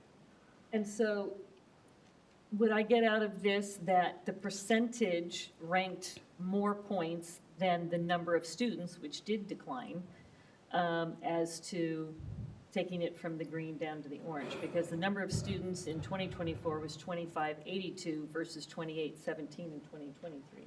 So they weight them differently, or? Yeah, it's a grid. So I'll print the grids out for you so you can see. It actually, the end number doesn't really matter. They don't look at the number of students unless it's under 30. It's just what is your raw total, and then what was your percentage up or down, Okay, and then that's what I it was determines the trying to color. Yeah, so I'll print the weighted I'll here? print the grid for you. There's one for every dashboard indicator that exists. It's a grid Okay. on how the calculation comes out for you. I know you deal with this every day. No, that's okay. No, it is very dense data, yes. I have a lot of questions already, so thank you for stopping because I have a lot of questions. I think one thing, though, is worth noting, because some people don't understand this, and it was a real blinding light when I did understand it, that unless we started not having new English learners coming into the system, we can't ever really make progress, because every year some are reclassifying and some are graduating, but new ones are coming in. So on a lot of things, like, you can improve your district's math scores, you can improve your district's reading scores, but you can't. But it's not a pure comparison, because, well, we're always going to have new ELs coming in. So we're a little bit chasing our tails on this. So I will say that with the LP, though, one of the reasons they did the LP is because you have to have been in both years. So the LP controls for newcomers and RFEPs. So in all the other dashboard areas, like when you look at English performance or math performance and you see that EL group, you're exactly right. The fact that RFEPs are removed means that the EL group struggles to ever make progress because the kids who make progress instantly get disqualified from the group. Right. But LP requires you to have taken the LPAC in 2 subsequent years. And it looks at your change over those 2 years. So it's a cohorted model, so it controls for those 2 things. So Okay, that's why all right. we're looking at it, and unfortunately, it means we've got some work to do. It also gives you credit for the growth, which growth can be made by both newcomers and students that have been here for 5 years, for instance. So how you get credit for the LP is if you move a performance level, or the students that earned a 4 remain a 4. So if you move from 1 to 2, or from 2 to 3, but then 2 to 3 is further delineated from low into high, you get credit for that of making growth for your students. So yes, we need to take into account that newcomers may take more time to develop their English language proficiency, but if they move from 2L to 2 high, we get just as much credit for that than a student going from 2 to 3. Okay, I did not understand that. So, back in slide 4, I just wanted to comment that in elementary school, we have only 20 students in all of our elementary schools who are 5 years and up. So really, our LTEL problem is not in elementary. It is almost exclusively the kids who have come here later in life, probably in 5th grade or later. And that's, for the most part, how they become LTELs, is because they didn't start here. No, it's because it takes 6 years to be an LTEL, and you're not in elementary school that long. So if you started in kinder, you'd only be an LTEL by 5th grade, right? Okay. So, but if you came in 1st grade, you wouldn't even classify as an LTEL until you were in middle school.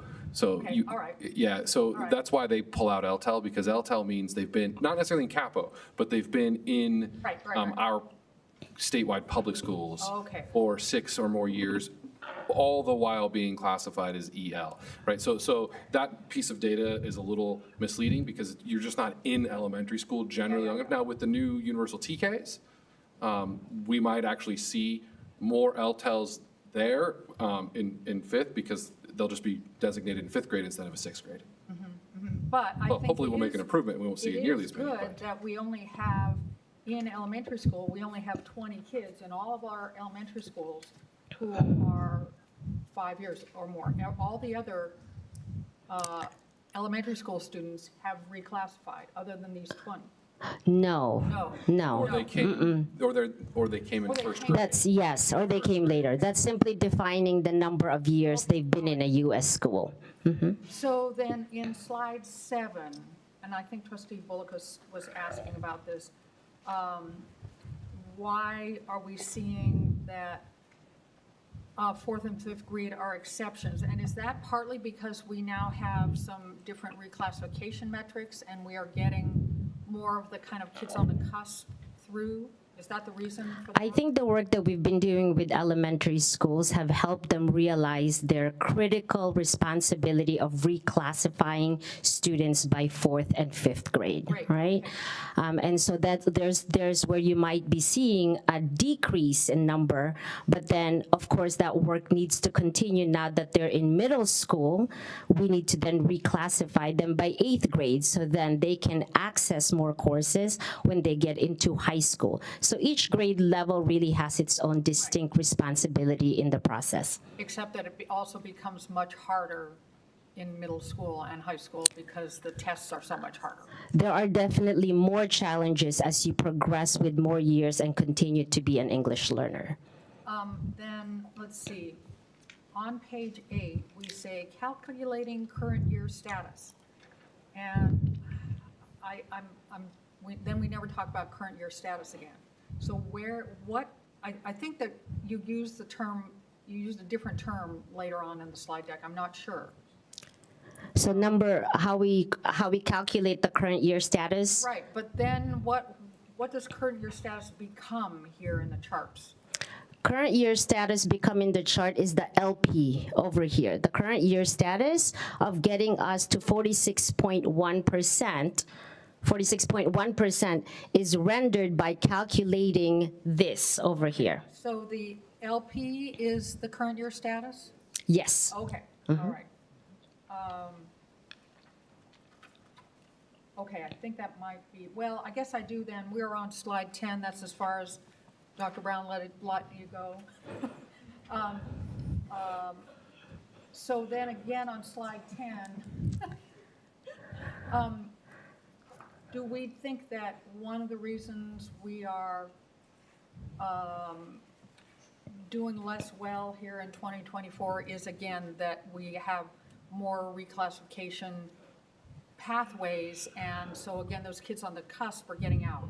So now it tends to be the ones that were never even close, and we never used to have much visibility into them, but now we do more because we're getting them out early if there's any way to get them out early. That is certainly a factor. A higher reclassification rate will definitely have an impact on your LP because your students with an over level of 4 are now out of the pool. They're now part of the calculation, right? So if you're getting credit for students that are earning a 4, well, those students never even took an exam. So we want to make sure that we balance analyzing our EL growth and our EL outcomes on both the LP as well as the reclassification rate. Of course, yes, yes. Okay, go ahead. Okay, I have a couple questions. Yes.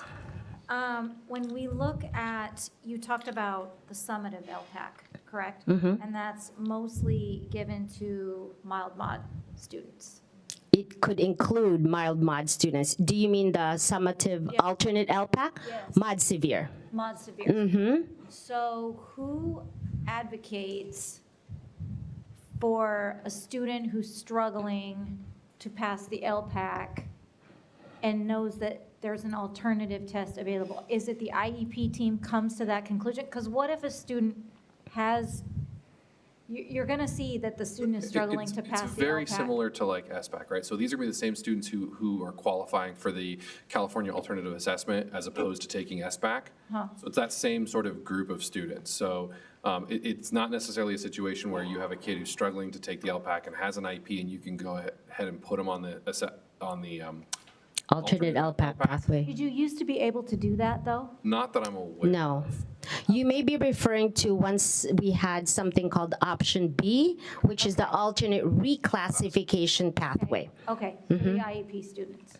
For students with IEP, an alternate pathway for students to reclassify, yes. That no longer exists. We still have that. You still It's just not called option B. It's the reclassification pathway formerly known as option B. Now you're going to make it even more To be confused. Okay, well, all right. I'm not sure if you answered my question, but I feel like there are students and parents out there that are struggling with the LPAC. I don't know if you understand the LPAC that well, but it is a very, very difficult test. Most EOs would struggle to pass the LPAC. Your own child could not pass the LPAC. I have tried. Very difficult to I have pass the tried LPAC. the 12th grade LPAC myself, and Yes. it's hard. Correct.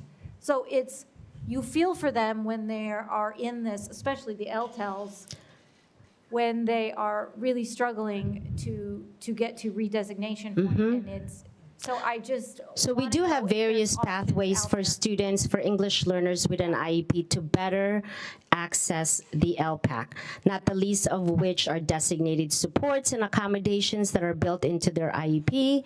There are, in very rare cases, domain exemptions as well. And over the last couple of years, in collaboration with our special ed colleagues, we've been doing a lot more professional development with case carrier and making sure that those types of EL services and supports, how those are aligned with their linguistically appropriate goals on their IEP. okay. And then you may be getting to this, but when we're talking about RFEPs and reclassification, can you go over the criteria again? Absolutely. Okay. Yes, that is coming up. Okay. Yes. Can I ask a quick question? Yes, please. You mentioned something about I think it was LTELs that don't make any progress after 4 years, and there was some kind of impact on the dashboard. Could you say that again, or did I hear that? Well, if they are not making any progress and they continue to be English learners, likely their English level or their LPAC score is stagnating. So when they're stagnating, for instance, you have a student who's earned an overall level of 3 for the last 3 years. Right. That student is not making growth. So the lack of growth of that student is counted against us, because they're not making any growth. So not only is it counting against us in the LP, that student is also not approaching reclassification because they are not climbing towards the progression that they need in order to get the required score of a 4. And is that kind of like an extra penalization on us, or it's just they're not moving up, so we're not, they're, do you know what I'm saying? Well, in the way that it is presented to us is that that's our LP, right? That's our LP status. So when we see that we had a decline of about 13.5%, that could be one of the things, is that the higher number of at-risk and LTELs we have, likely that means you have a higher number of students that is stagnating or not making a progress. Right, okay, thank you. You're welcome. Shall we continue? Yes. Okay. What this next slide represents is that similar trends can be found on our summative alternate LPAC. It is a relatively new type of LPAC with just the last few years, but we do have data to show it in both 23 and 24. But even if we have very few students taking it, the same trend can be seen here in that fewer students are making growth and fewer and more students are stagnating or not earning the alternate LPAC level of 3. Okay, so summative LPAC, standard one, it's out of 4, and then the alternate LPAC is out of 3. Okay. All right, so on to what might be the reasons behind this decline in LP. So we're going to explore a few factors, and these factors are very much informed by both qualitative and quantitative data. And whenever possible, we have involved our EL site advisors and teachers as well in helping shape our understanding on what's the why behind these things. As we analyze this at the district level, it's important that we get their input and their feedback on the things that are going on at the sites and the classroom, so we could truly understand how it is that we can continue to support them. So the first factor that we're going to explore has to do with really understanding what the LPAC is and the different LPAC task types that our standards align. This is really important because it needs to really inform instruction. So what it's telling us then is the work that we need to do to expand our teachers' understanding of what the LPAC is, not so much so that they could familiarize and test prep students, but so that they have a deeper understanding of ELD standards and the support that they need to incorporate in their lesson development and instruction to support English learners. So this right here is a diagram that shows how summative LPAC scores, how we come to that score. So there's an overall level of 1, 2, 3, 4.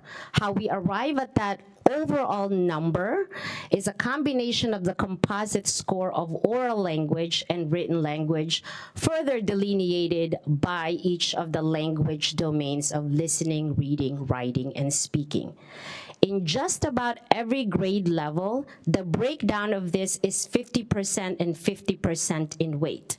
Right? So you get your score, how it's calculated is 50% of your oral score, 50% of your written score, with the exception of kindergarten.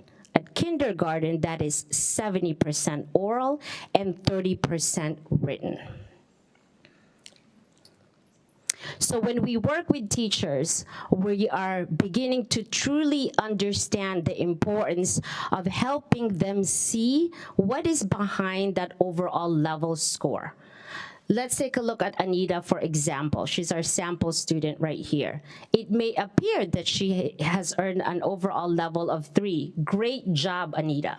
But when we look at it very closely, we'll see that Anita is actually on the lower end of that 3.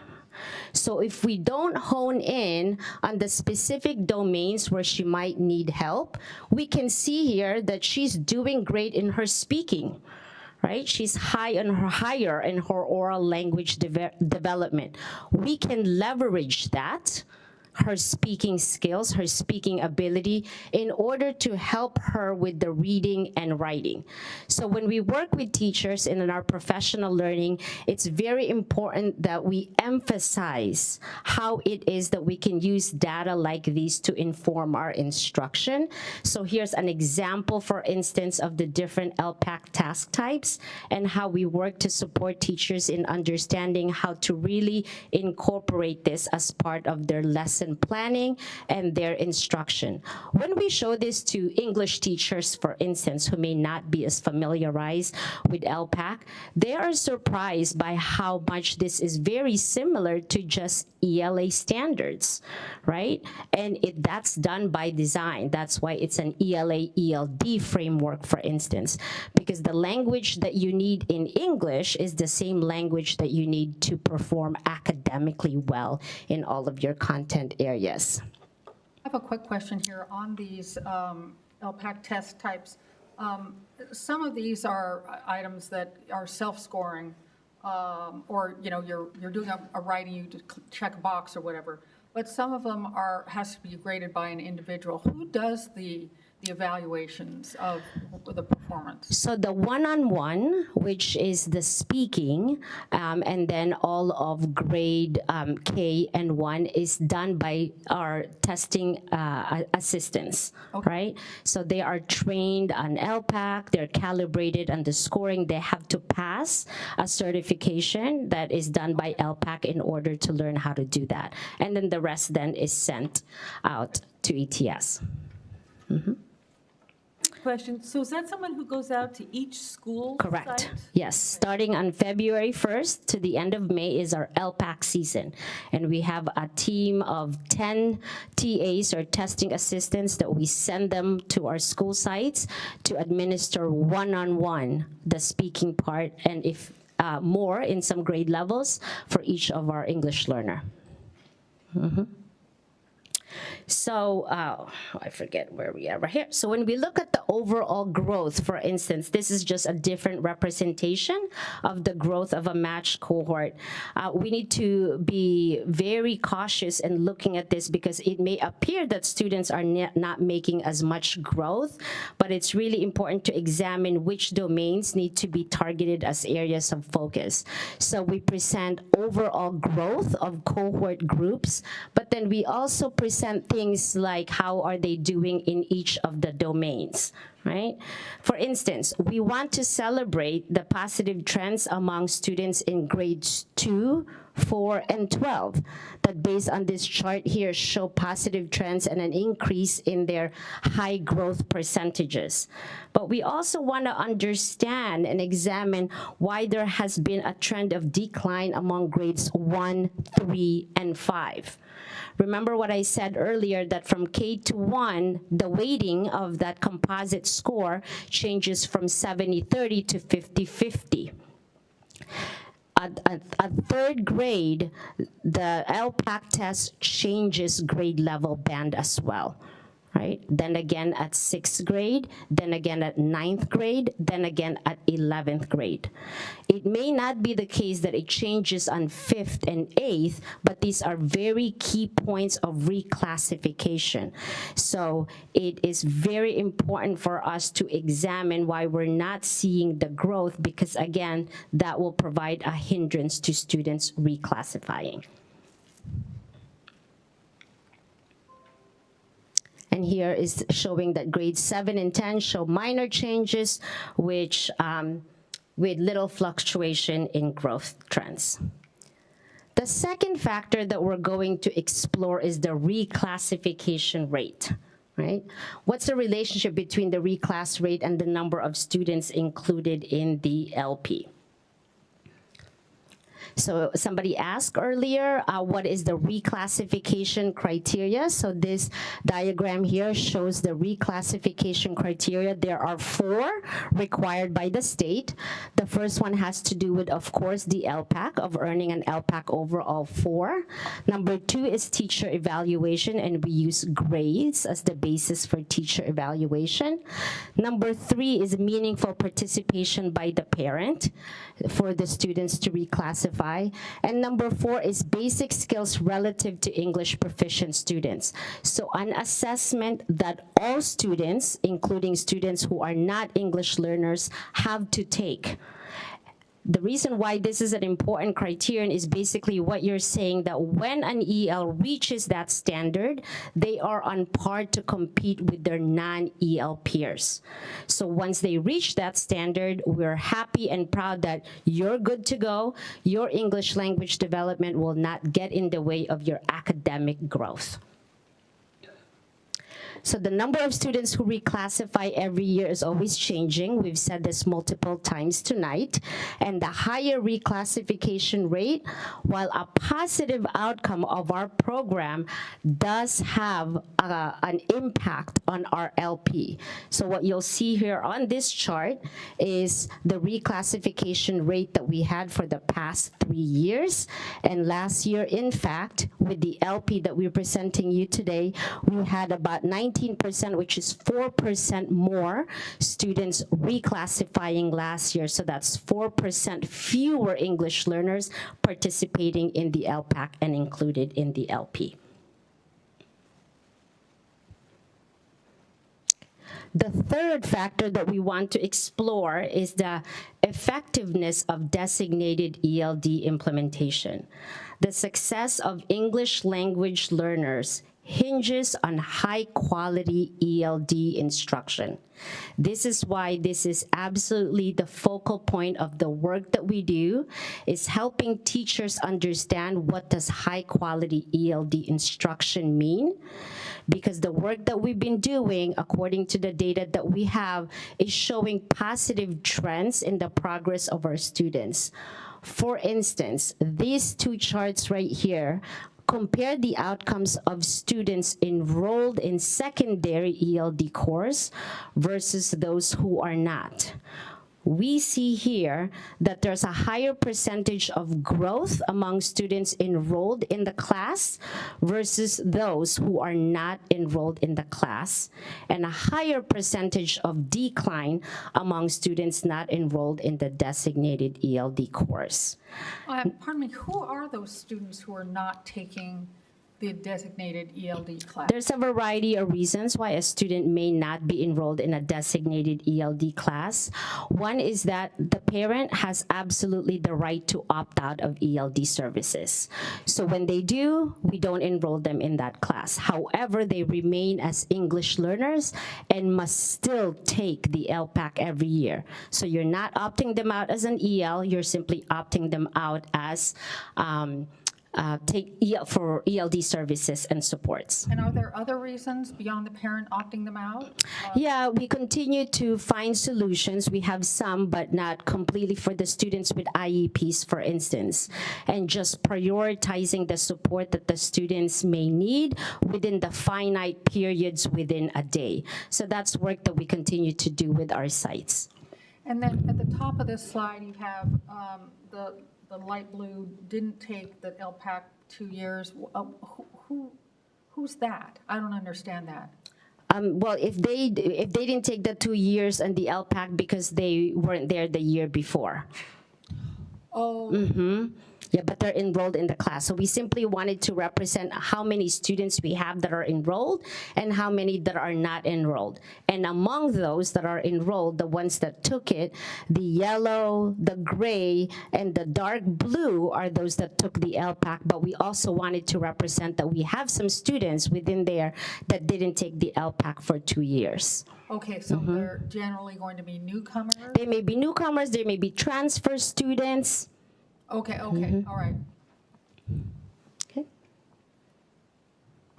The last factor that we want to explore is the impact of our ELD professional learning and the returns on our investment for the time and resources needed to strengthen our teachers' understanding and implementation of ELD. So just by the numbers, here are some facts and tidbits about that shape our professional learning. We have one K-12 ELD TOSA in the district. She's here tonight. Her name is Kimberly Hanley, and she's an absolute dynamite to the work that we do around here. She supports all of our sites in elementary, middle school, and secondary school in professional learning for ELD. Last year alone, we had 14 meetings or professional learning that has nothing to do with instruction. Those are your parent meetings, community engagement meetings, ELAC, DLAC. We had 31 district-based PD. So that would be groups of teachers coming in here participating in professional learning that Kim and I would facilitate. And in addition to that, we had 48 site-based ELD professional learning.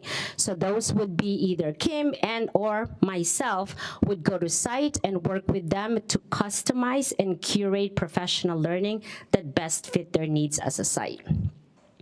So this is a representation of the different models that we have for professional learning.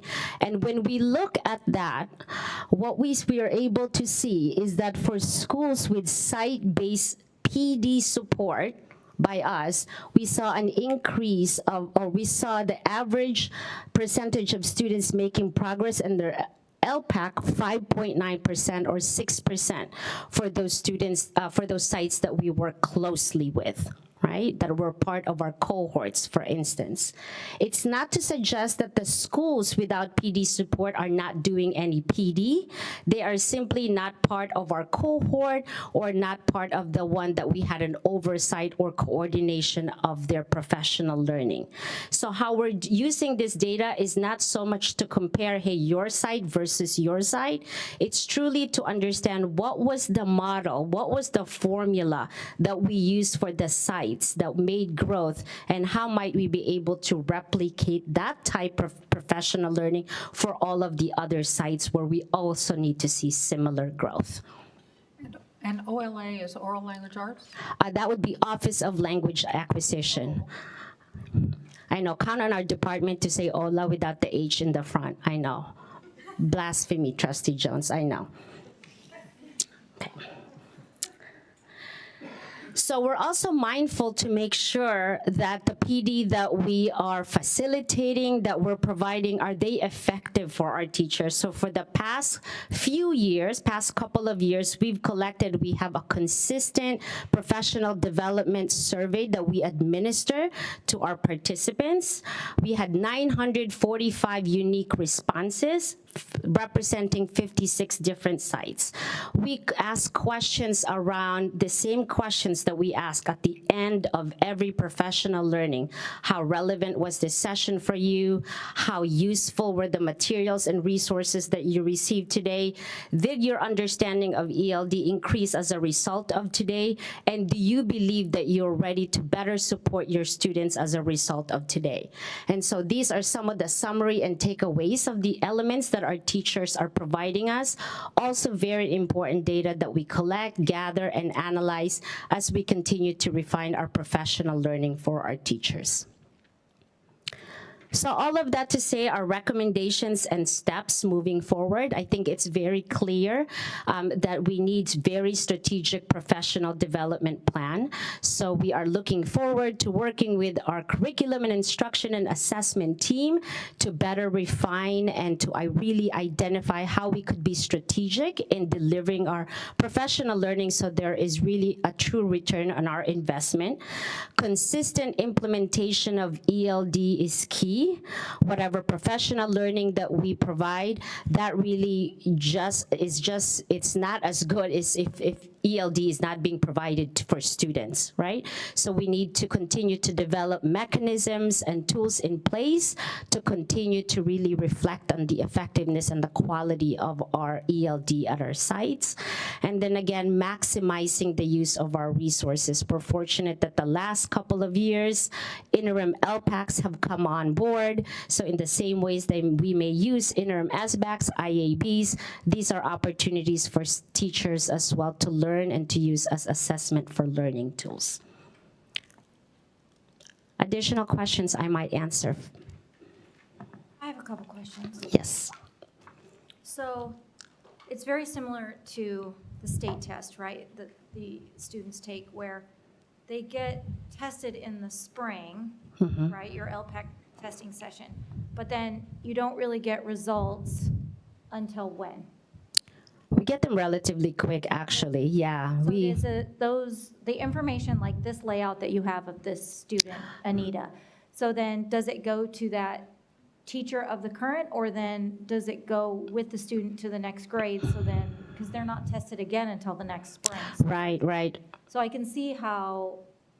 I understand. Yeah, we've been able, with the support from our data and assessment team and utilizing some of our programs such as MARS, for instance, we've been able to provide teachers, current teachers, with the students they have from this year as well as the students that they have from last year, and breaking it down by domain. Because that's the real challenge, right? Right. You don't get real-time data, and then you're struggling because you don't know how to teach ELD. And designated ELD in this district, I would think would be more challenging, because let's say you have fewer students in the class. Correct. Your designated time of ELD may be 1 or 2 students. So that's one of the reasons I think we're happy that the interim LPACs are available now, so that we have an idea of a sort of a benchmarking we can do as we go with kids. And then that's where I think, we're not going to talk about it tonight because it's a whole other presentation, to be entirely honest, but the power of the elevation platform comes in as well, especially for not the designated, but the idea that all of our teachers really should be doing integrated ELD work, right? So there are these elevation strategies that help all of our teachers do high-end language acquisition strategies, which have been shown to be beneficial for all students, including enhancing the Well, that was my next EOs, question. and are very, very beneficial to ELD students. So really using the elevation platform to help our content area teachers, right? Like a history teacher, you can do some elevation strategies and get some integrated ELD work happening. So that doesn't all fall in the designated, because some of our schools have robust designated because of the populations, but other schools But others do not, don't. correct? And it's not the same. I was in a class the other day where there were 9 kids, and we were together, and it was 7 languages, right? Yeah. I think, so 7 languages, 9 kids, it's,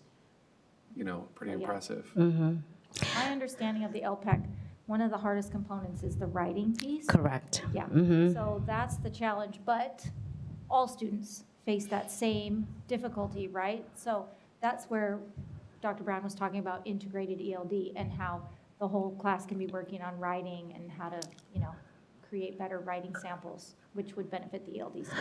Right. So part of the work that we do is for the teachers with integrated ELDs, helping them connect it to their content area standards, but helping them understand how is that skill measured in the LPAC for your English learners. And that's when I said earlier how surprised they are when they see those writing expectations and rubrics to be very similar to that they have in their content area. And just as a last piece, the number of schools that are with the site-based supported PD and making growth include those sites that really engage in elevation strategies like Dr. Brown mentioned. The other beauty of the elevation platform is that your question about where the data goes, it goes into elevation. So the current teacher can pull it up from the elevation platform. The teacher of the next year, when they have their class list, they see all their kids are, they can log in elevation and see their ELD students as well. And their integrated ELDs, they're getting it from their ELA curriculum, then their benchmark or their Wonders units? Is that how they're integrating their ELD? The designated ELD, do you mean? Or integrated? The integrated ELD, it's in all of their it's Social Studies Weekly, it's their FOSS, and how you use integrated ELD in those. All throughout their entire. Correct. Correct. I think that's it. What was the number of students that were reclassified last year? We had about 447, I believe. So I am very glad to see this presentation, in case I haven't made it obvious. I think this is amazing.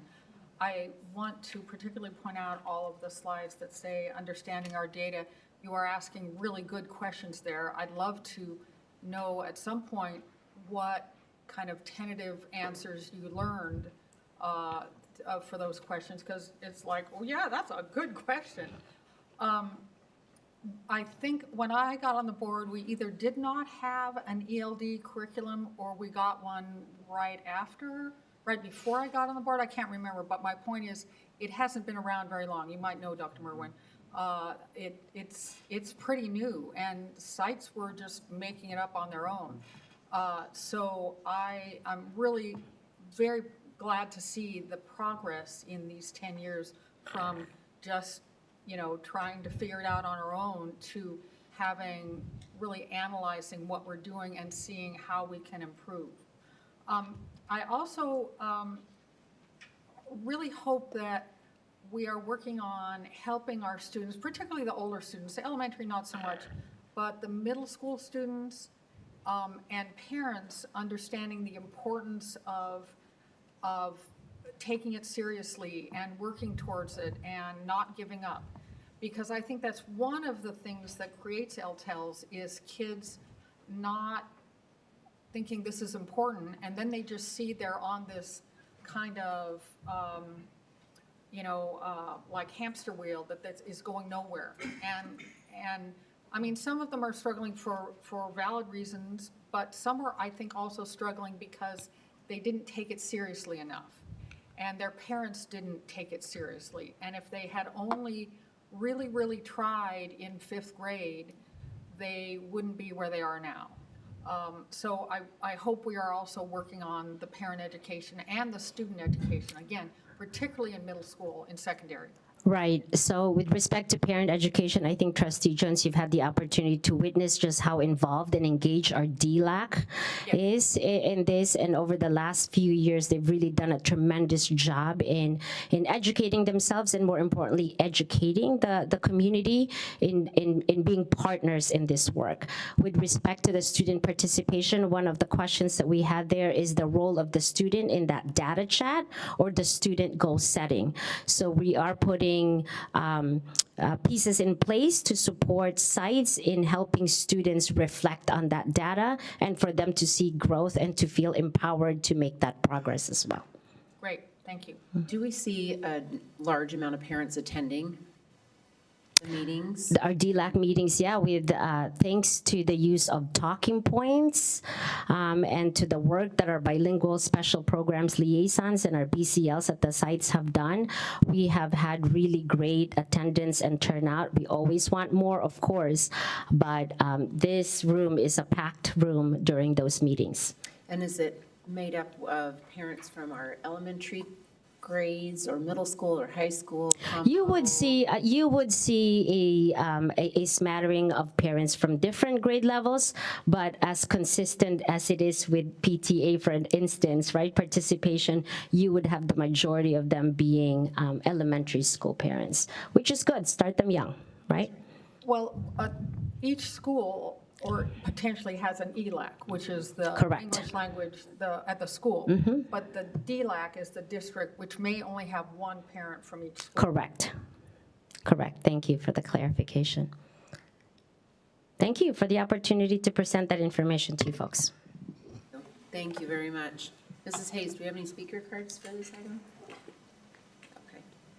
And this was an information item only, so we'll move on to 13E, Resolution 2425-1. Thank you.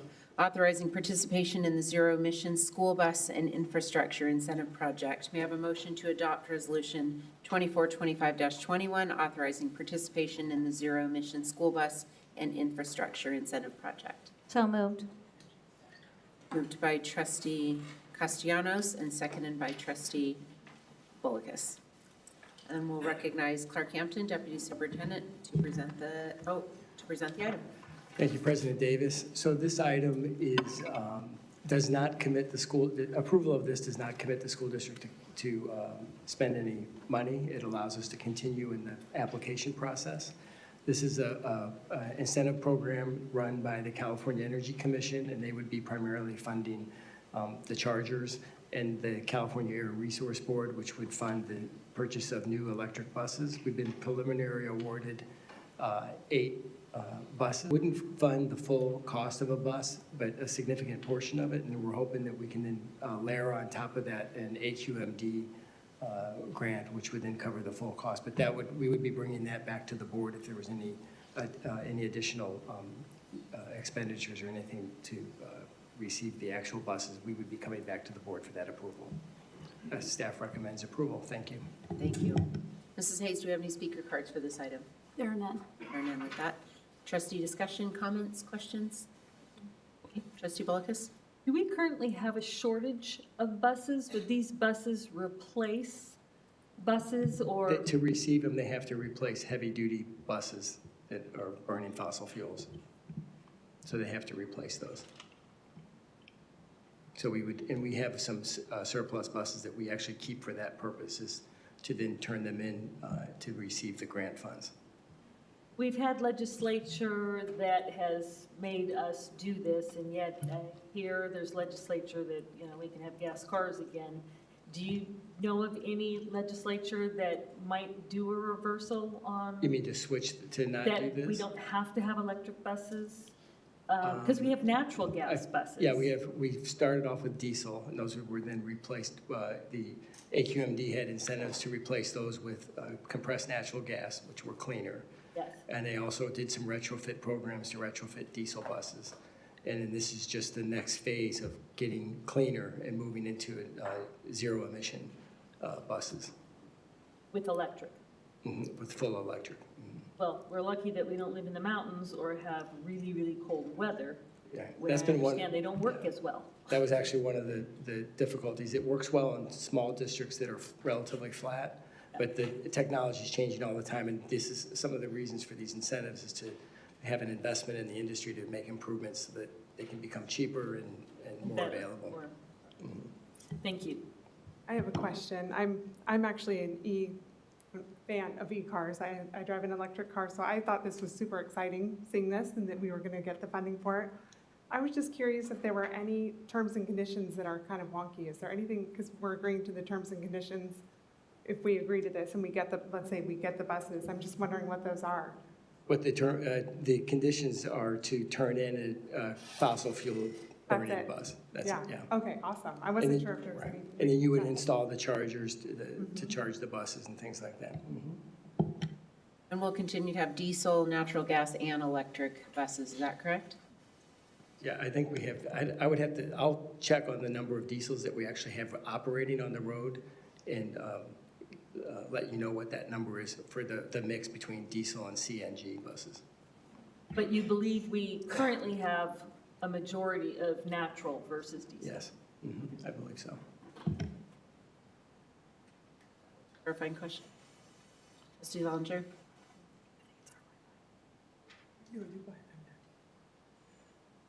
The charging stations, how quickly is that implementable to get a charging station placed into the district's bus yards or wherever? I'm having trouble hearing you. The charging stations? So it would include charging stations? Yeah, is there a delay or I heard there was some disruption in trying to get charging stations and put them up. Well, just in general. We've been looking into that, solar panels, possibility of car charging. Oh, we looked into using, we both have our mics off. So actually for regular car chargers, we looked into that when we installed the solar panels, but it wasn't cost effective at the time. I was thinking for the bus. For buses? Yeah. This would be the first time we would be doing this, was with this incentive grant. And then you have to build the charging stations or facility for it? They would be at the north bus yard, just like the CNG refillers are. Is there any special concerns about building those? No, we don't have it. I don't foresee any issues or concerns. No permit issues or issues with I can't hear. Any permit issues or things that are, yeah, That we would work with the city, just like we did with the CNG, okay. Very to good. do the permitting.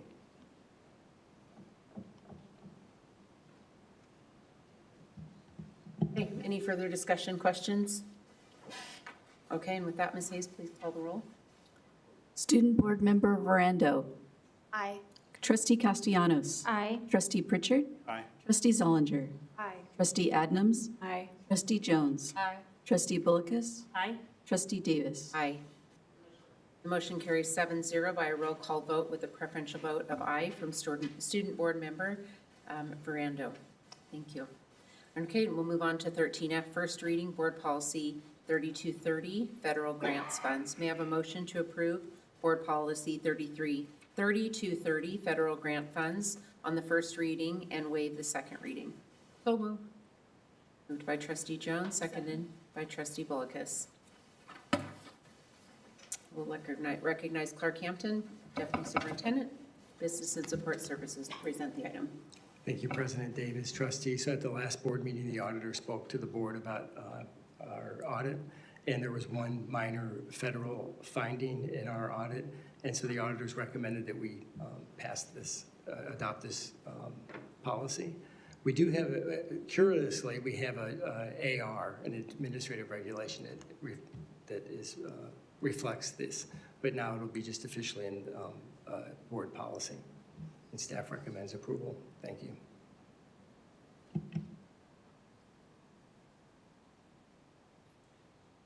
Thank you. Mrs. Hayes, do we have any speaker cards for this item? Thank you. And discussion? And this is the first reading, just.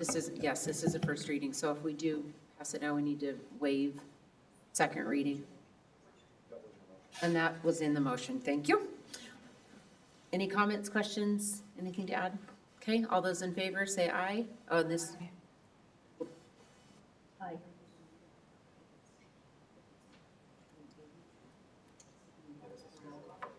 this needs to be a roll call vote because we're waiving our policy. Thank you. Student Board Member Verando. Aye. Trustee Castellanos. Aye. Trustee Pritchard. Aye. Trustee Zollinger. Aye. Trustee Adnams. Aye. Trustee Jones. Aye. Trustee Bullicus. Aye. Trustee Davis. Aye. The motion carries 7-0 with the preferential vote of aye from Student Board Member Brando. Move on to consent calendar. Ms. Hayes, do we have any speaker cards for this item? We do not. Okay, and trustees, is there anyone that needs to pull any items? I have one question on 15G, but I could just ask the question and then vote on it. And that is whether, are these the only courses that we have in the enrollment agreement with Saddleback, or are these new ones? I don't know if this is the total or if these are just new ones. That's a great question. So we have a multi-year agreement with Saddleback College. We also have a multi-year agreement with Irvine Valley College, two separate agreements.